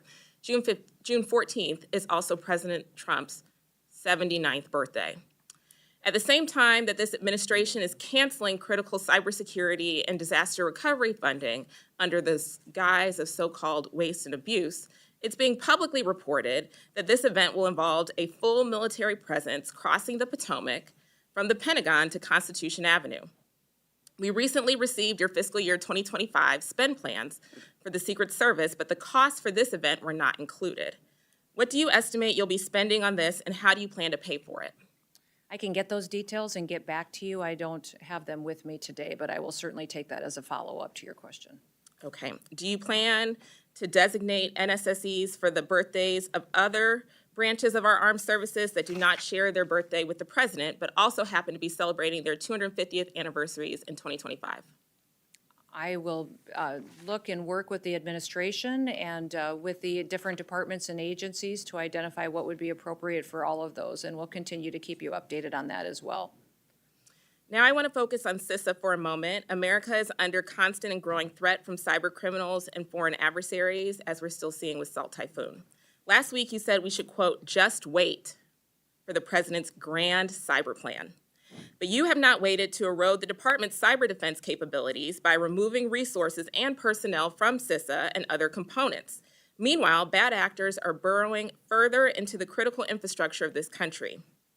On what date can we expect to receive the president's cyber plan, and why are you moving forward now with workforce reductions and other changes to relevant DHS components without it? Yeah, CISA's mission is to hunt and harden and to work with our state and local entities on critical infrastructure. So to support cybersecurity infiltrations that would happen from enemies and bad actors when it comes to electrical grids, water systems, support those states, those small and medium-sized businesses that can't afford that kind of defense system themselves, and to go and walk alongside of them. I think one of the most alarming things that I heard when I was first nominated for this position, but before I was sworn in, I got briefings from CISA and from the leadership team and the people that were there. And one of the things that they shared with me was that they were aware of Salt Typhoon and Volt Typhoon, but they didn't know necessarily how they had happened yet or how to stop them into the future. That was alarming to me. It was alarming to me that we had the nation's top leading cybersecurity agency that didn't know how to stop the PRC and our enemies from coming in and hacking into our systems. And if we think a pandemic was scary, wait until the PRC in China comes in and shuts down our electricity. Obviously. And So our when are we water. getting So the president's cyber plan? that is what CISA is focusing on, is making sure that we're approaching cybersecurity from the importance that it is. I had a direct All we've- question.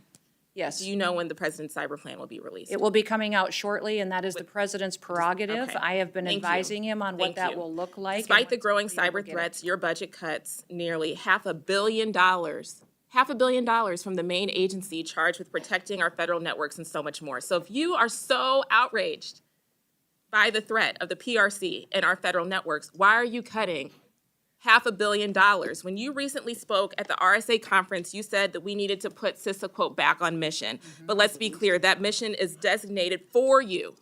We in the Congress told you in the department and CISA how to execute on that mission. And you all have been moving money away from CISA, and that does not help achieve that mission. Lastly, Secretary, as a nurse, I have always prioritized taking care of the health of our DHS workforce and giving them the tools that they need to do their jobs, not just physically, but mentally. DHS has made great strides in recent years here with popular programs that provide personnel and their families with the resources that they need and the support for the mental health of our agents and officers. I hope that these programs can continue for fiscal year 2026. And I'm curious if you agree that this is a priority for the department, and will we see continued funding for it in the budget request? Absolutely, we will continue to focus on the priorities of the healthcare needs of all of our employees. Great. Well, although we disagree on many other issues, I hope that taking care of the hardworking men and women at DHS can be an area of shared values and bipartisan success, and I'm looking forward to working on them together. I yield back. Thank you. Thank you, Madam Ranking Member. The floor belongs to the gentlelady from Connecticut, the ranking member of the Appropriations Committee, who got here as quick as she could. Thank you, and the floor is yours. Thank you so much, Mr. Chairman. My God, this is twice in one day here, so it's great to see you. We're hearing hopping here. Thank you so much, and I want to thank the ranking member Underwood for holding the hearing today, and welcome to you, Madam Secretary, and thank you for appearing before the subcommittee today. I just want to begin with a message to your workforce, if I might, and that's I'm grateful, very grateful for the work that they do, from search and rescue efforts of the Coast Guard to our first responders around the ground after natural disasters to those keeping us safe in the air and on the ground and at sea. I want to start with some big picture questions because I think we know very little of the details about where the $646 million cuts within FEMA's grant programs will come from. It is no secret that there are numerous reports of you, if we need to correct the record, stating that you want to, quote, eliminate FEMA within the Department of Homeland Security. I'm concerned about the direction that the administration is taking with regard to FEMA, canceling programs like BRIC, a program enacted into law by President Trump in his first term without any evidence of waste, fraud, and abuse, alongside the freezing of grants, and now 2026 budget requests targeting even more of FEMA's resources. And right now, in terms of looking at the cancellations, the Science and Technology Directors, Centers of Excellence, and Office of University Programs, as I mentioned, the FEMA-administered grant programs frozen virtually all grant obligations pending a review as it determines whether it will try to choke off funding for unacceptable political reasons. Resources for states and communities to respond to disasters, secure firefighting equipment, protect against terrorism, secure our ports, and much more is being held up. And as I mentioned, the cancellation of the BRIC program, funding to support hazard mitigation, reduce the toll of future disasters, save lives. That money's not going out. Research has shown mitigation efforts like BRIC save a minimum of $6 for every dollar invested and save more than double when including mitigation of economic impacts. So federal disaster relief should be readily available across the United States, regardless of where you live. Natural disasters happen everywhere. They should not be concerned about the federal government turning their back on them when they need the help the most. We need to give constituents what they need when they're facing tragedy, that they will not be stranded due to political discord. My ask of you is, what is your plan with regard to FEMA? Are you planning to eliminate FEMA? Your testimony references that you want to, quote, eliminate dysfunction of the current agency. I'm unclear, I don't know if my colleagues are clear on what you mean by dysfunction. And I'm concerned that you're causing more dysfunction within the workforce that should be preparing itself for the pending hurricane season. Well, thank you for your question and the discussion on this topic today. President Trump has been very clear since the beginning that he believes that FEMA and its response in many, many circumstances has failed the American people, and that FEMA as it exists today should be eliminated and empowering states to respond to disasters with federal government if you'll just, support. with all due respect, where is the evidence of the failure of FEMA? I don't know about everybody else on this. My state, Connecticut, was hit very, very hard with Superstorm Sandy. Every community in some way or another has been hit by that. And the FEMA on the ground, people come in, work with the families, deal with getting the funding out. Where is the evidence of the failure of FEMA? Congresswoman, we still have claims open from Hurricane Katrina We have fire claims that are still unpaid to people who said they were due them 7 to 8 to 10 years old. They have never been paid by FEMA. So one of the worst things that the federal government can do is to stand up in front of the American public and say, we will be there, we will walk alongside you in the most horrible time of your life, and then never follow through on it. Well, that's What the not- president has said is he's sick and tired of federal agencies that pick and choose who wins and who loses. He wants to make sure that the federal government's commitment, when it makes a commitment, that it follows through. So Well, he's going to empower the states. federal government and is local- abdicating its commitment to the American people who It find did themselves. certainly under Joe Biden's administration. But now President Trump's going to make Let me sure just say this that to you. The communities are Office ready of for Professional disasters. Responsibility, the Office of Professional, because I knew you were going to go there. As you know, FEMA's Office of Professional Responsibility, under the Biden administration, there was no evidence, no direction or agency or field leadership to discriminate against disaster victims based on political I'll affiliation, give you all which the was a evidence you charge. need. I'll follow up with you. Well, get and you I will those follow back. up. I will follow up, and I follow up with my colleagues, quite frankly, and to really listen to people whose states, communities have been devastated, and what role FEMA has played. I don't know how many millions and millions of dollars went out in Louisiana. Actually, I've asked my staff to calculate that when Katrina hit. And the response was overwhelming. And the response has been overwhelming. If you want to make corrections, that's fine. We all agree with that. Yeah, we can point to thousands and thousands of Well, instances where if you wouldn't FEMA mind was getting this timely committee, and if you responsive wouldn't to mind people. getting this committee, Unfortunately. the information and the evidence where you talk about the dysfunction of the agency and where it has really failed, that would be important to those of us who are, are appropriating dollars. And it would appear that the administration overall has a way in which they're looking at dismantling the federal government. The states will never have the amount of money because the federal government isn't going to pass that money to the states to be able to deal with what happens. It's when the federal government comes in and be able to give a hand to do that. And I think it's very clear from what you said that both yourself and the president really want to dismantle the federal government and the agencies that have provided service to the American people for decades. I thank the chair for your time and yield back. Thank you, Madam Ranking Member. Mr. Rutherford, the floor is yours for round two. Thank you, Mr. Chairman. Madam Secretary, as a sheriff and first responder in the state of Florida, we've had many hurricanes, and FEMA has come in and assisted. But I can tell you in the state of Florida, we pretty much handle those events through our regional domestic security task forces. One of the problems that we have with FEMA, and we've even talked about it up here, is how do we get FEMA to pay the bills that are due, and instead of cities and states having to pay the interest on all of that money for years. So those are some of the areas where I know the frustration levels are off the chart. And so that's one of the things I'd love to work with the folks across the aisle on is let's address these things because it's not FEMA shows up and everything's okay.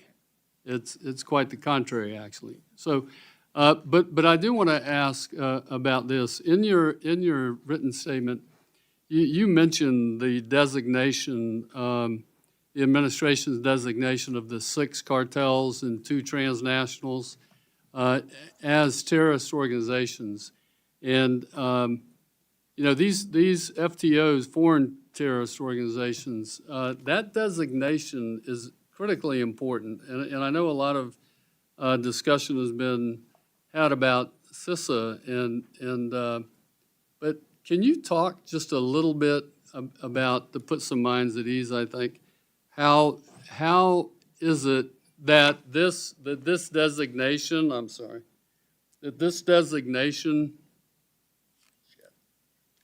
sorry about that. You're good. But how this designation actually helps with the administration being able to work, sharing information between the civilian and the military to actually go after these folks who are killing our citizens with their drugs, I think it was 23, we had over 107,000 Americans die of poisoning coming across the southern border.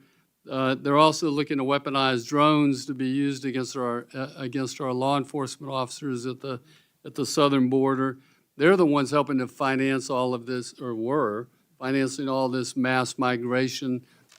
That designation, I think, is critically important, and I don't think people appreciate it enough. Can you talk about that? Yeah, certainly, Congressman, and thank you for the question, because it is critically important what President Trump has done by defining exactly who these people are and what these organizations do and what they're trying to do to the United States of America.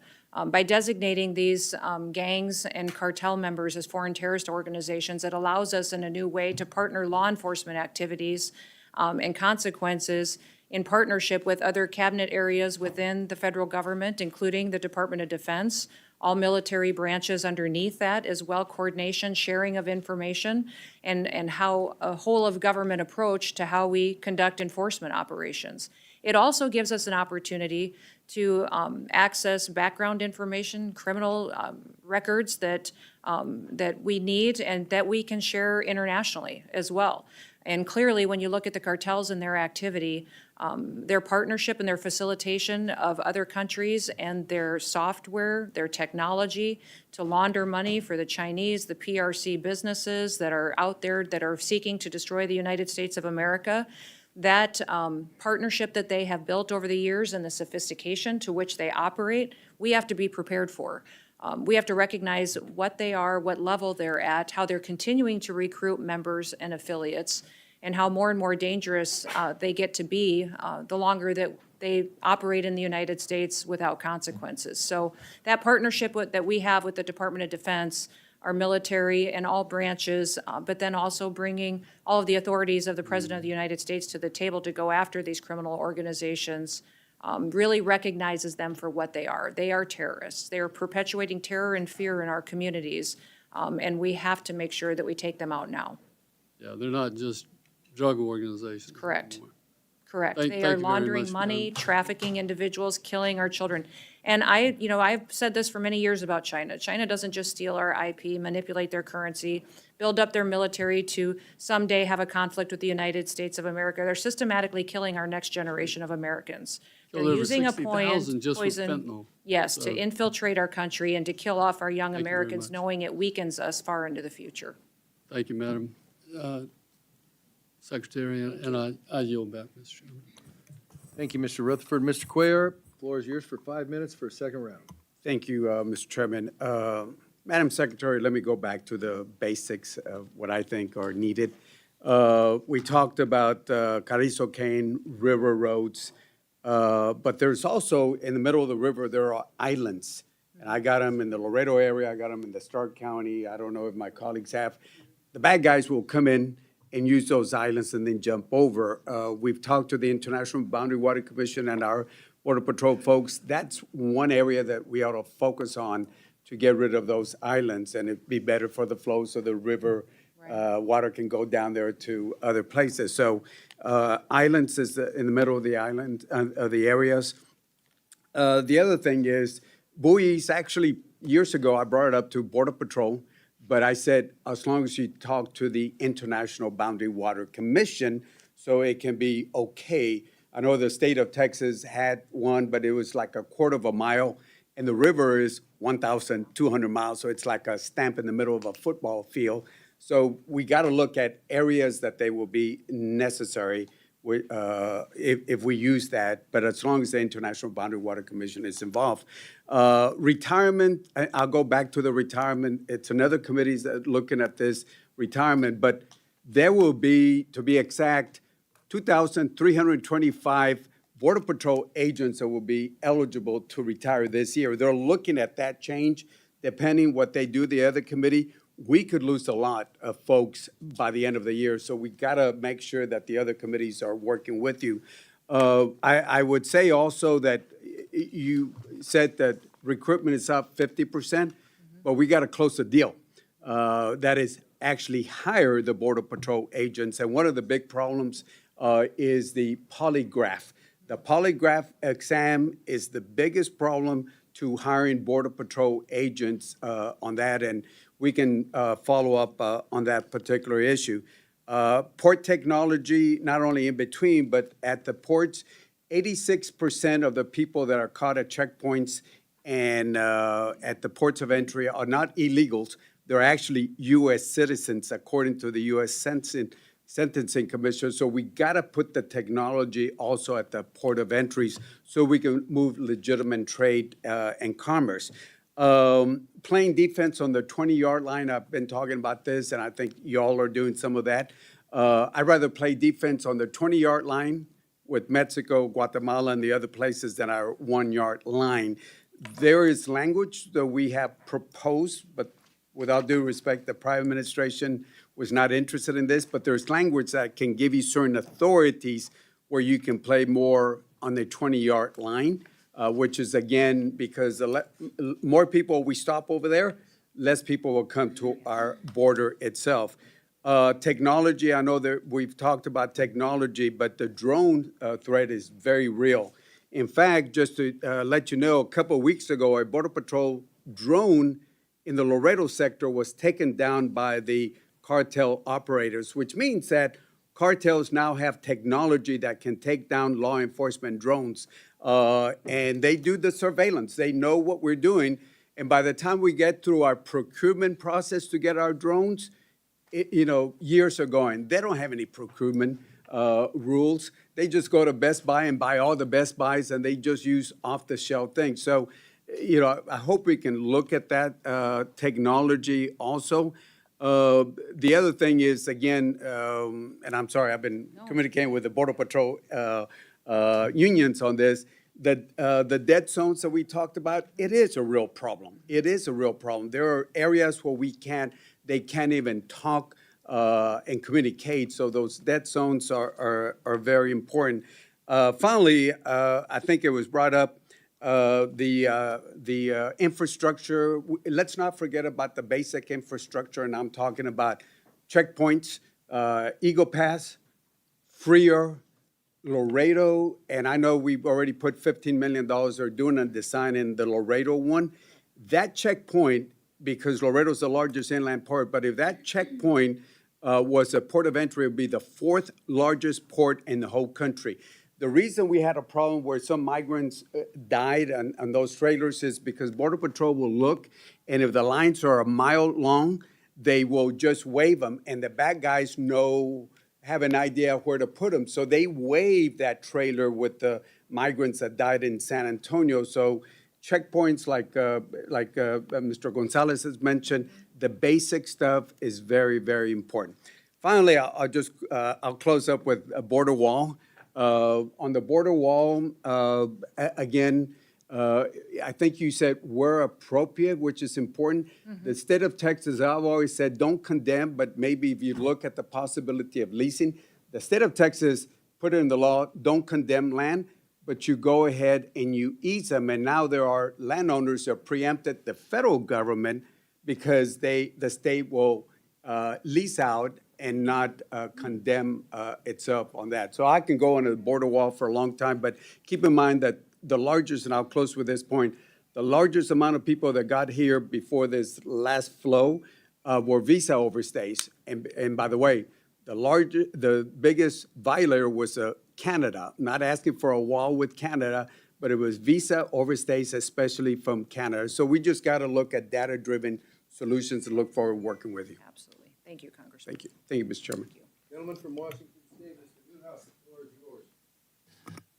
Thank you, Mr. Chairman. Before I get cut off by the gentleman from Nevada, if I talk too long, I will. No, I just wanted to extend an invitation to you, Madam Secretary, to come out to my district to visit the Spokane border sector as well as the Orville station and also inland Washington, but we have a Coast Guard navigation team in Kennewick. So, fantastic. As sharing border states, it would be a good thing for you to see. I just wanted to say one thing. The recent skinny budget proposed notable cuts to CISA, as you've heard many of my colleagues mention several times. I just wanted to mention that last summer, and in March, I believe, CISA provided some farmers and ranchers in my district a briefing and training on protecting food from farm to table with cybersecurity and protective emphasis workshop. And I just wanted to encourage you to look at that. I think it was very well received, and I think it would be a good thing for a program to continue using. Let me ask about sanctuary jurisdictions. I believe state and local partnerships truly are important for the agents and the officers at DHS to execute their mission. How have sanctuary jurisdictions or state or municipal governments hindered the agency's mission to protect the homeland? Well, I would say every day it is thwarting our efforts to be able to go out and help make our communities safe and secure. There have been times where we've gone out and targeted bad actors and criminals in communities that are guilty of rape, murder, violence, domestic abuse, drug trafficking, human trafficking. And when we've gone in to do those operations, we have not had the backup of local law enforcement. We've not able to have leaders that have walked alongside of us in support of securing their communities and been there for ICE agents that are out there putting their lives on the line to help secure and get these bad criminals off their streets. And those individuals are protecting them with their decisions, their political rhetoric. They're also filing lawsuits against us and the authorities that we're exercising to try to jam us up in court rather than giving us the opportunity to go out there and really follow through on what our commitment has been to this country. So the sanctuary jurisdictions have been fighting this administration in trying to do what the American people asked President Trump to do in November, and that was to make their communities safe again. I will tell you that when I've been out on the front lines with many of these agents, when they've been doing operations in the early morning sweeping up criminals, they are doing the hard work, and many times in partnership with local law enforcement in cities. So we appreciate that partnership and where we can get it. In sanctuary cities, it becomes much more of an operation that has to have more people. We have to commit more ICE agents, more federal officers there because the local community has not, and the leadership there has not been supportive. And then also, I would say it makes it more dangerous. We have seen violence against our ICE officers go up over 300%. And I think that's because of the rhetoric out there by local mayors and governors who have, put out misinformation and perpetuated lies about law enforcement and what they're trying to do to help communities. I remember the morning I was in New York City, we were conducting ICE operations on known criminals that were guilty of violent abuses and breaking the law. We had community members that were walking by on the street that were taking their kids to school, and when they would walk by, they would say, "Thank you.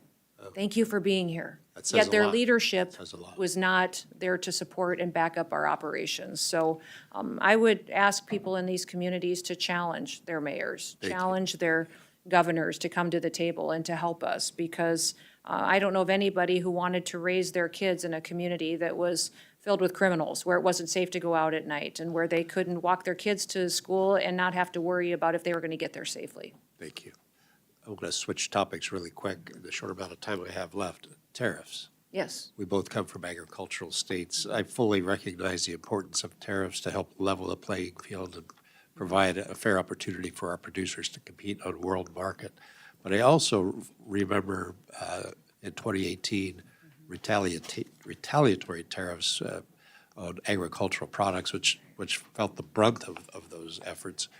Could you talk just a little bit, if I could, without putting you, it's not a gotcha question, but I just wanted to express the concern that agriculture doesn't need any more challenges right now. Could you talk a little bit about some of the conversations maybe that you're having at the executive level about retaliation? Yeah, thank you for that. I've worked on food policy for 30 years. So I not only am a farmer and a rancher, but I immediately started working on state and federal programs, and I recognized that our food policy in this country is a national security issue. And keeping farmers out on the land, producing our food, is imperative to making sure that we can feed ourselves. And another country doesn't control us by controlling our food supply. So President Trump recognizes this, and we've spoken for hours about the importance of having farmers here in this country growing our food and having many farmers, not allowing just one or two big companies or conglomerates control that supply, because it makes food affordable and available to every single American. The President Trump, if you remember back during that period of time, was there for farmers. He helped them with assistance when those retaliatory tariffs came into place. And he recognizes that this negotiation that we're having now with these countries has to happen to level the playing field. We've been treated unfairly in trade agreements for many, many years. When I was in Congress, I served on the Ways and Means Committee, which many people refer to as the committee that has the most ways it can be mean, because it has taxes and trade and tariffs and all the different jurisdictions as far as what can happen. But I would say specifically, working on trade agreements while I was there, I recognized how we could come to a trade agreement and facilitate that. But then we also would, as soon as our shipments of soybeans hit the shores of China, they would reject it for different sanctions or regulations such as sanitary or phytosanitary reasons, and would manipulate how they interpreted those agreements and didn't adhere to them anyways. So President Trump is all in to make sure that we rectify the wrongs of the past and make sure that we're treated fairly and get our jobs back home here in America. So far, CBP has collected over $32 billion worth of tariffs since April 2nd has gone into place. And they've adjusted and done that, and these countries are feeling the pain enough that they're coming to the table and having negotiations with this administration to make sure that we're treated fairly and our farmers and ranchers are treated fairly in the future. Appreciate that, Mr. Chairman. I will yield back. You don't have any time to yield back. I know, Thank you. sorry. The gentlelady from Hawaii, the floor is yours for 5 minutes. Texas. Texas. Well, you know, it went so long. Not you even might wanna double close, check that. Chairman. There might be an ocean coming there from a different direction. There The might floor is be. yours for 5 minutes for follow-up questions, as long as they're not like Mr. Newhouse's. Thank you very much. Thank you so much, Mr. Chairman. Madam Secretary, I have a question related to something more close to home for me in the community in El Paso with DHS employees. For decades, CBP employees who work at our land ports of entry have been contractually allowed by CBP to have an off-site location for their union. And this off-site location is completely funded by union dues, not by taxpayer money. And again, this was something agreed to in their contract. I was shocked and alarmed to learn that they were told by DHS they could no longer be off-site, and they were forced to come into a DHS facility in El Paso. It's a conference room, media training room.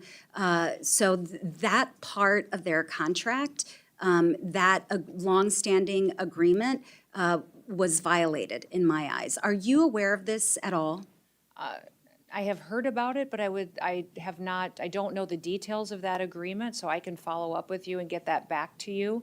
And if you would lay out the concerns for being co-located, I think that would be fantastic for me to know. We will. We'll make sure to communicate with your team. Would love to work with you on this. The same has not been true for the Border Patrol Union.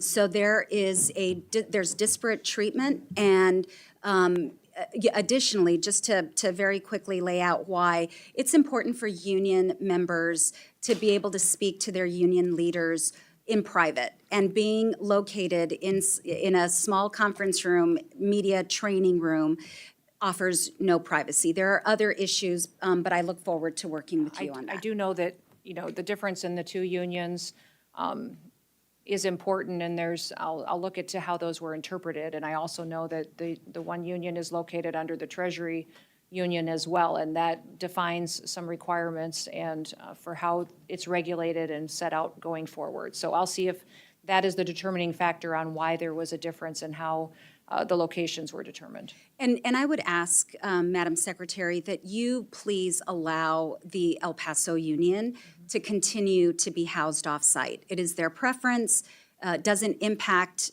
the budget or appropriations. They pay for it. So I don't see a reason why this long-standing, decades-long situation should be changed. So would ask for your support for that, please. I'll look into it. Okay, perfect. I also wanted to ask you about this NBC News story, and I'll enter into the record this article as well. U.S. citizen family traumatized after ICE raided their Oklahoma home in search of someone else. And according to the local affiliate, KFOR, which was reporting on this story, immigration agents raided the home last week. They had a search warrant for the home, but the suspects listed on the warrant were no longer living in the home. The family was forced to wait outside in the rain during the search. A mother and her girls, all U.S. citizens. Their money was taken, their laptop, their cell phone. I asked you at the top of our first round if you believed it was important for DHS and if you would attest to the fact that DHS needs to rectify any mistakes. If this were a mistake, will you ensure that this family, this U.S. citizen family, gets its property back in a timely manner? Well, in that particular situation, the warrant for that situation was on the house and the facility, not on the individuals that were there. And so that house was being used for human smuggling. And so those operations were conducted against the facility. And even in that situation, there was some individuals there with the same last names and some of the similarities. But And if so it we were a are- mistake, we are Madam continuing- Secretary, We if it believe were a everything was mistake. done appropriately, and we'll continue to make sure that it is done and handled appropriately. All right, well, appreciate you looking into it, that not my constituents, but you had mentioned in your testimony, and you've said previously, that the focus of your agency is to go after the worst of the worst, people who are here illegally. But we have seen reporting and spoken to individuals, we meaning Congress, that in fact, there have been abuses on that front. People with legal protections have been deported. I laid out in the first round U.S. citizen children. I don't know, and I asked, and you said you'd get back to me about whether parents actually filled out the ICE forms that are normally used for those processes. U.S. citizen families with nothing to do with human trafficking, and now DHS employees as well, in my view, have been subjected to an abuse of power. And we all swore an oath to the Constitution. This is a democratic republic. Rule of law is important, due process is important, and ultimately that will be my North Star, not just in this hearing, but throughout everything that I work on as a member of Congress. I thank you, Madam Secretary, and Mr. Chairman, I yield back. I want to thank the member, and I want you to know that during the course of your questioning, we have moved your district back into Texas. Everything's good. My flight is shorter now as a result. Thank you. I was just hoping you weren't paying attention. I thought the folks out on the islands could use some help, but we'll go on from there. Mr. Siscomani, the floor is yours for your second round of questioning. Thank you, Mr. Chairman. Secretary, so the first set of questions that I had were more on the security side. I want to shift gears a little bit. Matter of fact, I just guided a group of freshman members on the Republican side to the border in Arizona with the intention that they see the full picture of the border. We have obviously the security aspect that has been key, as central to the conversation, that we have trade and commerce at the border, and we've got immigration as well going on. So it's important that I think my colleagues and everyone that is maybe not from a border district can understand that there's a lot more that happens at the border than just one aspect of it. I call it the three buckets of the conversation around the border. So with that in mind, that as an immigrant myself, I know how complex the immigration system is. I became a citizen in 2006, and then 16 years later, I became a member of Congress. No other country in the world will give you that opportunity. I believe in the American dream and fighting for that American dream that so many people still seek. There's been much media attention, again, on the increase in deportations and removal of aliens, which I remain fully supportive of.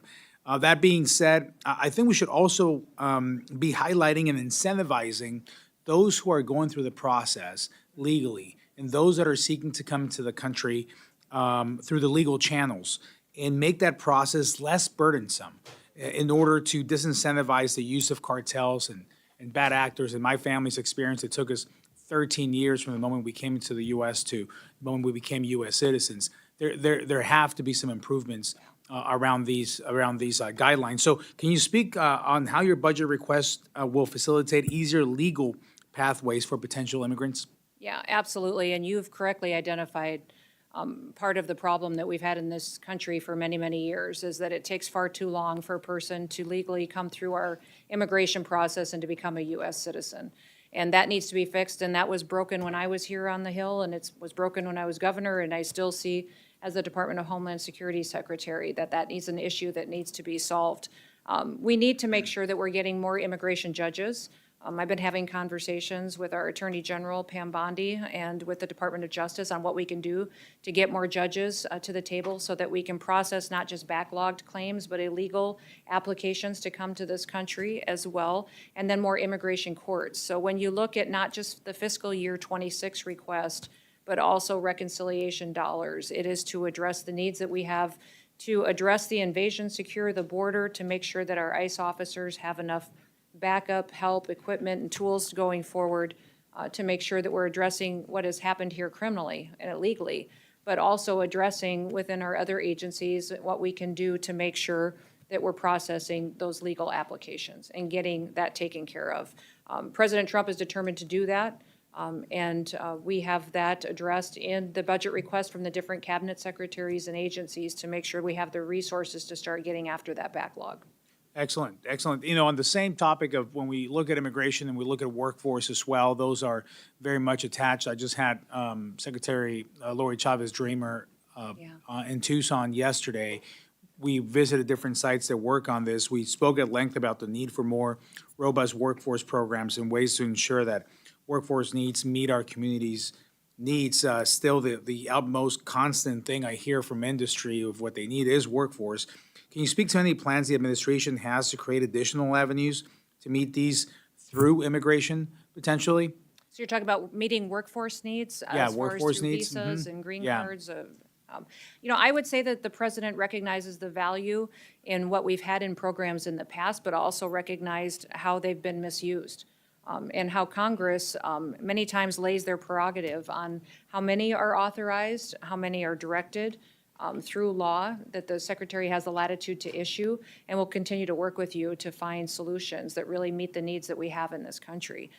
You know, the President believes that we have a workforce here that deserves jobs, that pay very well with benefits and a future here in the United States of America, but also that we need to continue to keep the American dream open for immigrants who want to come here legally. So having the opportunity to make sure we're doing thorough vetting of people and partnering with other countries and having access to their background checks to make sure they can participate in our visa programs is very important. And as long as we have the ability to do that and continue to know who's coming here, why they're here, and if they have the opportunity to become citizens, then it's something that would be a benefit to this country if the president recognizes that the need is there. I think that's very well put. I think having that balance always of making sure our border is secure, we know who's coming in, that opens the door and allows us to focus on the immigration system that works for the people coming in, but primarily for our citizens and what the country needs. And that has to do with workforce as well. So with that, thank you so much for partnering with us on that and finding multiple solutions to this problem in different areas at the same time. Is not easy, but you're doing a masterful job. So thank you so much. Thank you. And with that, I yield back, sir. Thank you, Mr. Chairman, for not, or Vice Chairman, for not challenging the Dan Newhouse Award.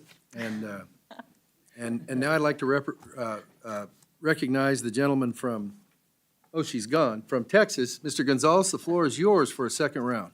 Thank you, Chairman, and thank you, Madam Secretary. Some could argue you have one of the toughest jobs in Washington, right? We had Elon show up with 2 hats. Maybe you should have shown up with 3 hats, right? Part of DHS that I worry about is it's a Swiss Army knife of the federal government. It seems like everything is in there. And we alluded to this earlier. How did DHS start? It started after 9/11 when Islamic extremists murdered Americans. And so I worry. We covered a lot of topics today. And I know the border gets a lot of attention, and I know there's a lot going on in the cyberspace. But I think back to some of the fundamentals. And I think back to 9/11, and I worry. I go, I look ahead, and I see, the World Cup coming our way, and I see the Olympics coming our way. I want us to make sure that we're not only focused on today, but we're also focused on tomorrow.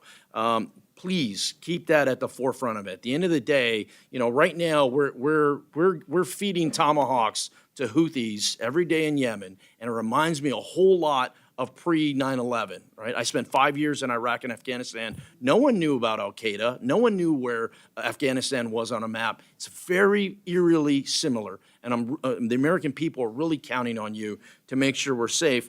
On that note, DHS has lost its way over the last course of the last several years in their last administration, and I want to flag for you an office in particular, the Office of Immigration Detention Ombudsman. I mean, this was literally an office funded by taxpayer dollars that had billboards up that, and I quote, said throughout Texas, said, "Your brother in immigration custody has rights.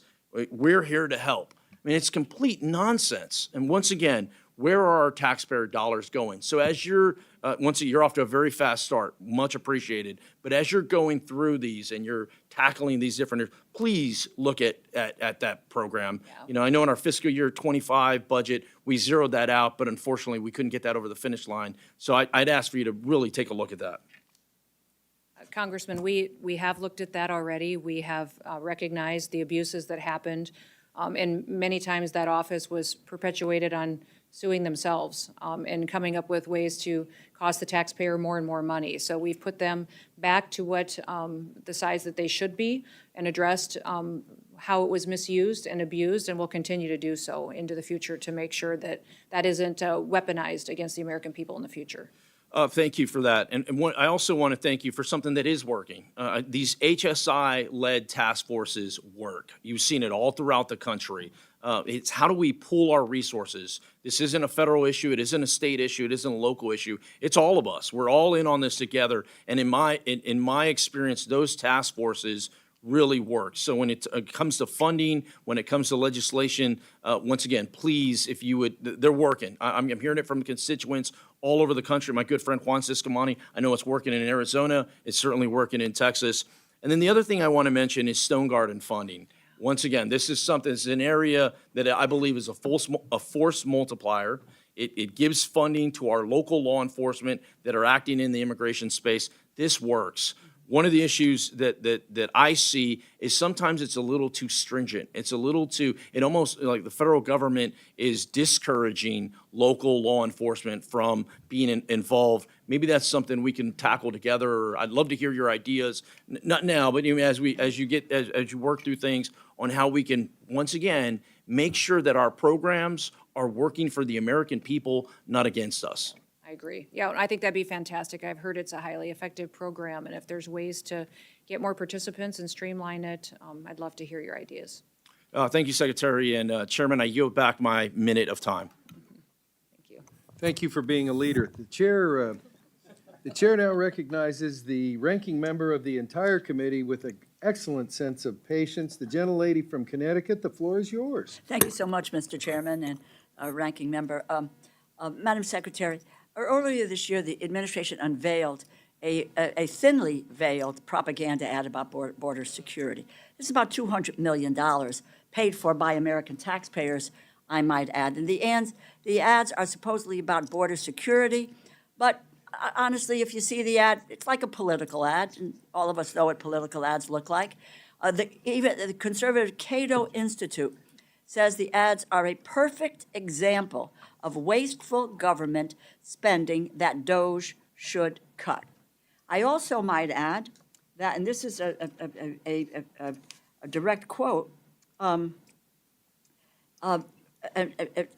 Madam Secretary, it says that earlier this year that President Trump had instructed you on how to fashion the campaign. He said, and again I quote, "I want you in the ads. I want your face in the ads." Gnome recalled at the Conservative Political Action Conference, adding that Trump told her for the first ad, quote, "I want you to thank me for closing the border." Now, that's politics quite frankly, at its worst. I understand that on April 30th, your department awarded an additional $6.7 million to a political consulting company called People Who Think, bringing their total award for this ad to $11.6 million. Your department has also awarded $35.5 million for this ad to a company called Safe American Media. And my understanding is that you used funding originally appropriated for CBP and USCIS for these awards. This sounds like a payout to Republican political consultants to fund ads that do more to tout the president than to secure the border. You know, how were the contracts awarded? Competitive process? If so, why is USA Spending say that the contracts were given an exclusion from the Doge Group's limitation on spending awards? This is $200 million. Somebody just talked about billboards. This is a $200 million ad campaign, taking the money from CBP and USCIS to promote a political advantage. It's really kind of the height of arrogance. You're looking for more money from us to do that, but you're going to take a portion of the money that we have given you and you're going to spend it on political advertising. I mean, that really is, in Yiddish, the word is chutzpah. It really is that you engaged in here. So I know you're going to tell me. Would you like me to answer? Yeah, I would. And I foresee that you're going to tell me that these were all competitively bid. They were. Et cetera. Done through the exact same process as any other ad campaign would be done, absolutely. And I would tell you that it's not $200 million and that President Trump was very clear from the very beginning that he recognized that the fake news in this country was not going to tell the truth of what the work had been done at the border to secure this country. And these ads aren't only playing in the United States, they're playing in other countries Sure. No, where we I had the understand. largest It's not the invasion point. coming You can into agree this or country disagree from. on the policy, And but it's overwhelmingly, if you look at the data on the ground in these countries where these ads have been With all playing, due the respect. flow has stopped. With all due respect. Even when I was in Mexico and having Excuse me, Madam conversations. Secretary, the Yes. time is mine. With all due respect, this is a political ad campaign, and let's just not try to sugarcoat it. I had just somebody talk about billboards, and you talking about how use of taxpayers' dollars. These are taxpayers' dollars as well. Let me move to the program I mentioned earlier. This is the BRIC program. In early April, FEMA cut the Building Resilient Infrastructure and Communities program, claiming, and I quote, "Under Secretary Noem, DHS is eliminating waste, fraud, and abuse," end quote. When the committee staff asked for evidence of waste, fraud, or abuse in this program, or the authority used to end the program, FEMA said that the due diligence for these projects can take a long time and failed to give examples that met GAO's definition of waste, fraud, or abuse. The legal authority you used to cancel most of these projects was also not provided. And I'm just going to make this flat-out statement. You do not have, nor does the president have, the legal authority to abrogate what the Appropriations Committee appropriates. It's the power of the purse. It's in the Constitution. And I think if I heard right in the last couple of days, the president wasn't sure that we should abide by the Constitution. But we tried to abide by the Constitution, those of us who raised our right hand and said we will abide by the Constitution. There is no legal authority. There is no inherent authority to claim the appropriations funds can be used for other than what they were appropriated for. I don't know that you can. Basic questions from your agency on essential programs that the communities represent or rely on. You all can't. You should just say waste, fraud, abuse, and you think that that covers it. Well, Madam Secretary, I will tell you it doesn't. We're going to challenge that, and you have no authority. References that we are operating under the authority that the Department of Homeland Security You has. have no and that authority these to BRIC abrogate grants- these funds. It's These the BRIC grants are prerogative being of the reevaluated Appropriations to make Committee. sure that they are being The power spent of the purse appropriately to which resides you all here directed they be and not there. Keep it in mind because it is the Constitution of the United States.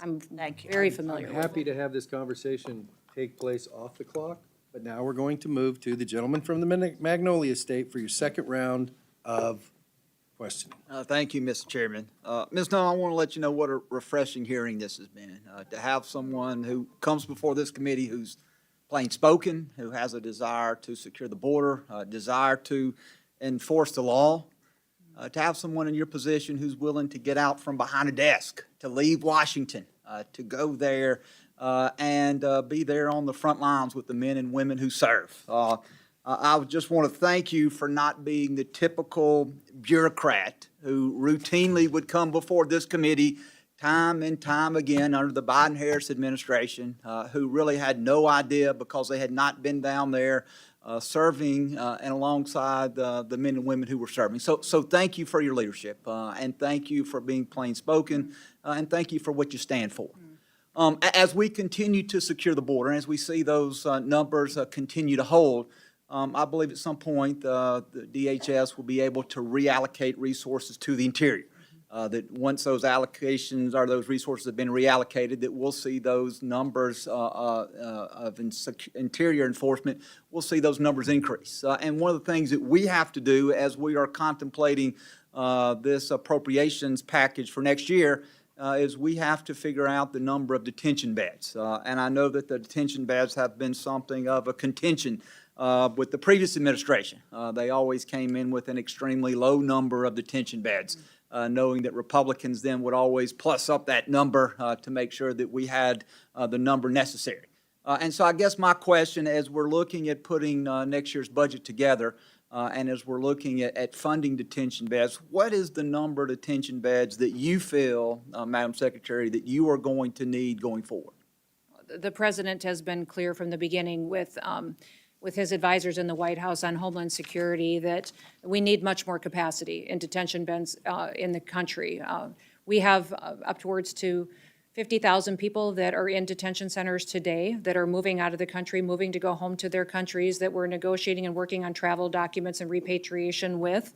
But we have the ability to go out and act quicker in this country, but need the space in which to hold them until those processes can take place. So we need upwards to an additional 50,000 beds, 60,000 beds in order to make sure that we have the ability to not slow down enforcement operations and bring bad actors and criminals and those with final removal orders into our authority so that we can move them out faster. So, the And Madam whole. Secretary, if I'm not trying to cut you off, but a lack of detention beds could be a real deterrent to your men and women being able to perform the mission that Absolutely. they need to do. Absolutely. And so if Congress wants to get serious about protecting the American people, then we're going to have to fund not only the manpower that you need, but we're going to have to fund the detention beds so those individuals can be detained, they can be brought before a judge, and then they can be ordered to be removed. Is that correct? That is correct. And I would also just clarify and make a point that the request from reconciliation, $175 billion, is for this term of this president for the 4 years. And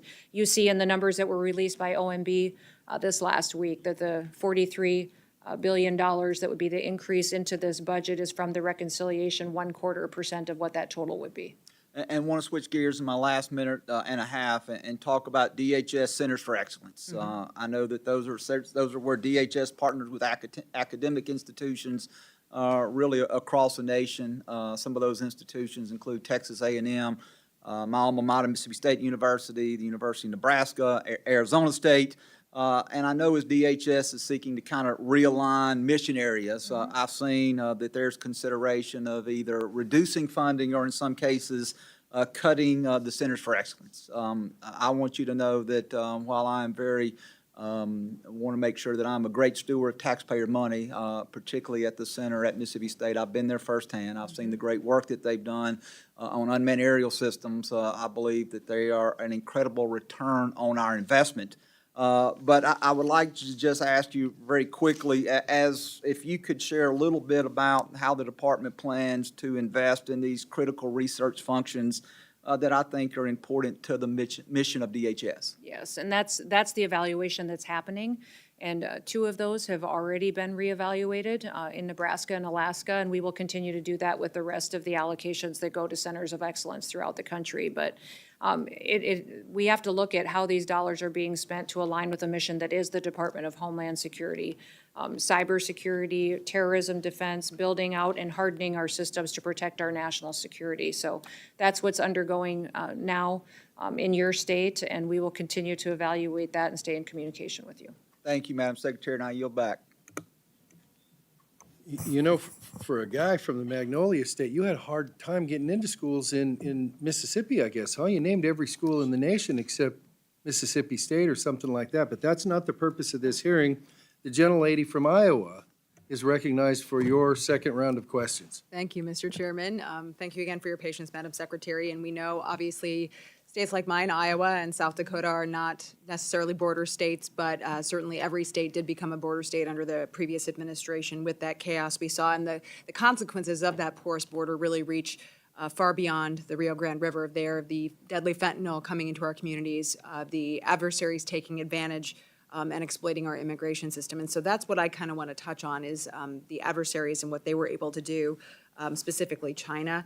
To put it in perspective, in the first 7 months of fiscal year 2024, more than 27,000 Chinese nationals were encountered at the southern border. Under President Trump, we've seen that number drop significantly, reflecting that clear shift in deterrence and enforcement. So can you walk us through what specific mechanisms have been put in place to ensure that these individuals from adversarial nations are now being thoroughly vetted, and how that process has changed since the previous administration? Yes, and every country is being treated the same as far as how we are treating the folks that are there and here illegally.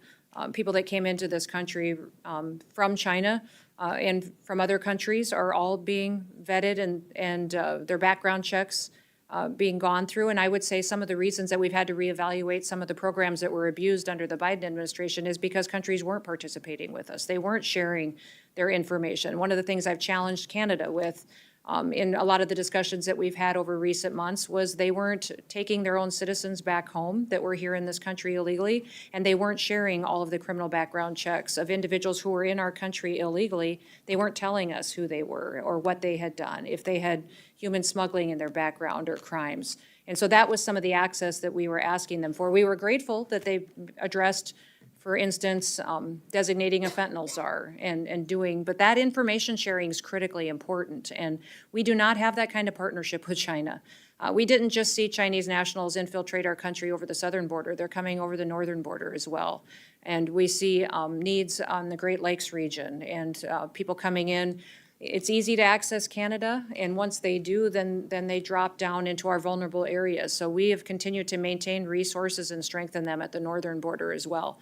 But we work closely with Interpol that has an agreement with many different countries to do vetting and background checks and criminal background information sharing on folks across the world. But many of the times when the State Department is negotiating on repatriation and travel documents, they are having discussions on what we can do to share information. When I made trips to El Salvador, to Colombia, and to Mexico, those trips were made so that I could get those governments to share more information with us. In fact, one of the things that we did while we were there is sign new agreements with those countries to share more data and information, to have them give us biometric information that they collected, to give us more thorough travel documents of individuals that were of concern here and had been breaking our laws. And so having those discussions gives us more information to make sure that this country is safer into the future. Do you feel like those conversations have helped to inform broader national security efforts? Absolutely. Cross-departmentally, and when we think about the real risk here, it's these international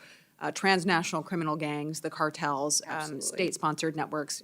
Obviously we talk about the Chinese nationals, and the reason the PRC is not cooperating and the CCP is not cooperating is because they are intent on infiltrating our country. That so is correct. do you feel like all those relationships are really helping us to strengthen the intel that we are able to gather? Absolutely. We've seen many, many times where information that we got on somebody who was here that may have been on our terrorist watch list, suspected terrorist watch list, or someone who is a very dangerous part of a foreign terrorist organization, that information may have been shared with us from another country because of those security agreements that we have in place. And when countries do not adhere to sharing that type of information, they don't get the privileges necessary that have been granted to them in the past. And we've seen that with visa overstays, we've seen that with lack of information sharing, that perhaps they don't get to continue in programs that are under the purview of the Department of Homeland Security because they haven't been willing partners to help us secure our country. Certainly, accountability is back, Yeah. and appreciate that. So thank you so much, Madam Secretary. Thank you. I yield back.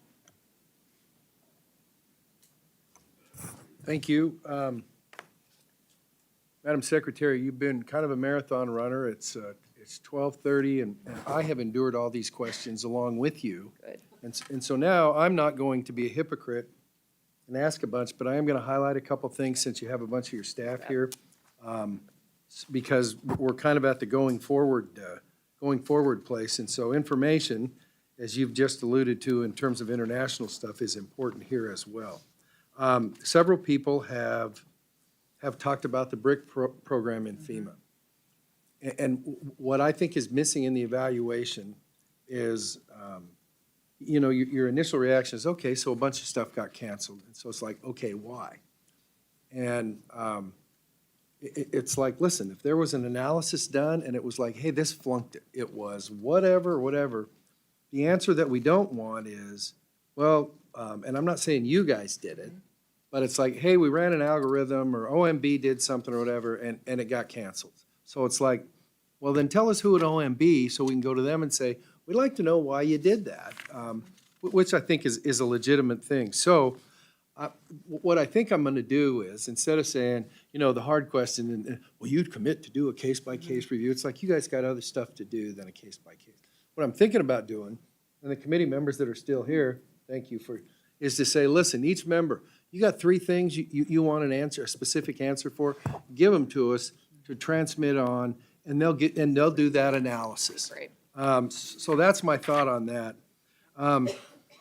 I'm not a CISA guy, you know that. I mean, I can barely use one of these, God knows who's listening right now. But anyhow, having said that, when I see, and I get elections and redirection and all that other sort of stuff. But when I see, here we go, and we've got Chairman Green and other folks going, my God, China's kicking our butt and blah, blah, blah.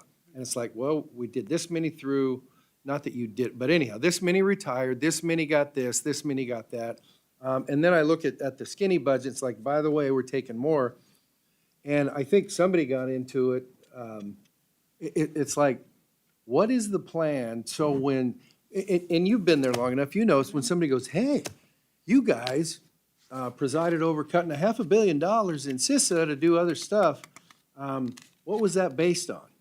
Clearly, we don't want to be in the position and won't be in the position of, well, I don't know, that's what they said they needed. Not that there's a trust factor there, there's not, but it's like, we need some building blocks for whoever the CISA people are, whatever. It's like, what's the plan for us to be kicking China's butt, or whatever you want to, however you want to describe it, and how we're still okay on that civilian sector stuff.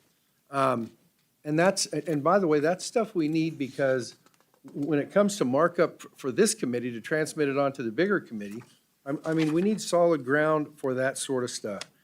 TSA, same thing. I'll tell you what I've heard so far is that the state of the equipment that they're using, whether they're screening your purse or your checked baggage or whatever, I'm familiar with one situation where it's like, hey, the equipment's 15 years old, nobody services it in that neighborhood, they got to have somebody come over the hill from California, and by the way, that takes a while, and in the meantime, they're not screening the bags before they go on the plane, or it takes forever. So we're going to be focusing on what are you doing to upgrade, just the same as you are on the board, like what are you doing to upgrade that technology?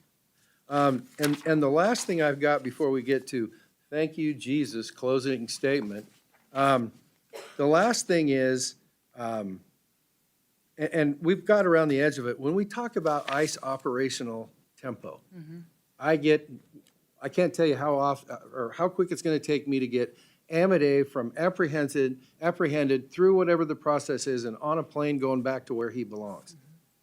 But we need some structure for, hey, we're just blowing and going, and we'll just let you know. It's like, I would think that there would be an idea to say, listen, this may change, but right now, from what we know for running the outfit for 4 months, this is kind of our average from stack 'em and rack 'em and 3 hots in a cot to we're going to the airport. some basis that when you're asked that question, not you, but us, how come you, what are you doing with detention beds? It's like, well, listen, they got 51,000 now, but here's what we think the operational tempo is gonna be. And by the way, if it changes, then all it takes is, we got an uptick, we got a downtick, but we don't expect it to, but some sort of thing to say, listen, the average cost of shipping somebody out, it takes us, we need a detention bed for 6 days on the average, or whatever it is. I don't, and that's the problem, Madam Secretary. I don't know what it is. So when we say, and you know, somebody said, hey, well, how many more beds you need? It's like, I get you're trying to be responsive, but there's no ability to go say, here's what the number's based on. It may change, but here's what it's based on right now. And so that would be necessary on this stuff. So listen, they wrote this stuff, and they did a great job, thank you. Before we wrap up, reconciliation, significant investments, yeah, okay, that's all good. Somebody said that. I know the department hopes to be made whole with reconciliation, but in the meantime, you need to live within your means. It's our job as members to make sure the department is appropriately spending the money Congress provides, as well as to ensure the department has the resources that it needs to execute its mission on an annual basis. That work begins in earnest today as we begin the 26 process. We will move quickly but not hastily, working with every member to produce a bill that will pass the House and floor as we have done in the last few years. I expect the department to be a good partner in the process, and I ask you for your commitment that communication between this committee and your department will be significantly better moving forward. That's not a, what's he mean by that? It's like, we need better communication. I'm interested in going forward. We expect to receive routine briefings and reports from DHS on time and any changes and programs and policy. It is your absolute prerogative to make changes. Please tell us. To be proactively communicated so that we can work collaboratively and to secure the homeland. Here's my promise to you. We won't surprise you. Please don't surprise us. While everybody else is good with that, sometimes, you know, I'm a lot older than you are, so sometimes I react poorly. For the get back questions that members of the subcommittee had today, we ask that you respond in 15 business days. There will be some additional questions members provide in writing. We ask you to respond to those in 30 days, and here's the part you've been waiting for. I'd like to thank you, Madam Secretary, for being here today. The subcommittee stands adjourned. Thank you, Mr. Chairman.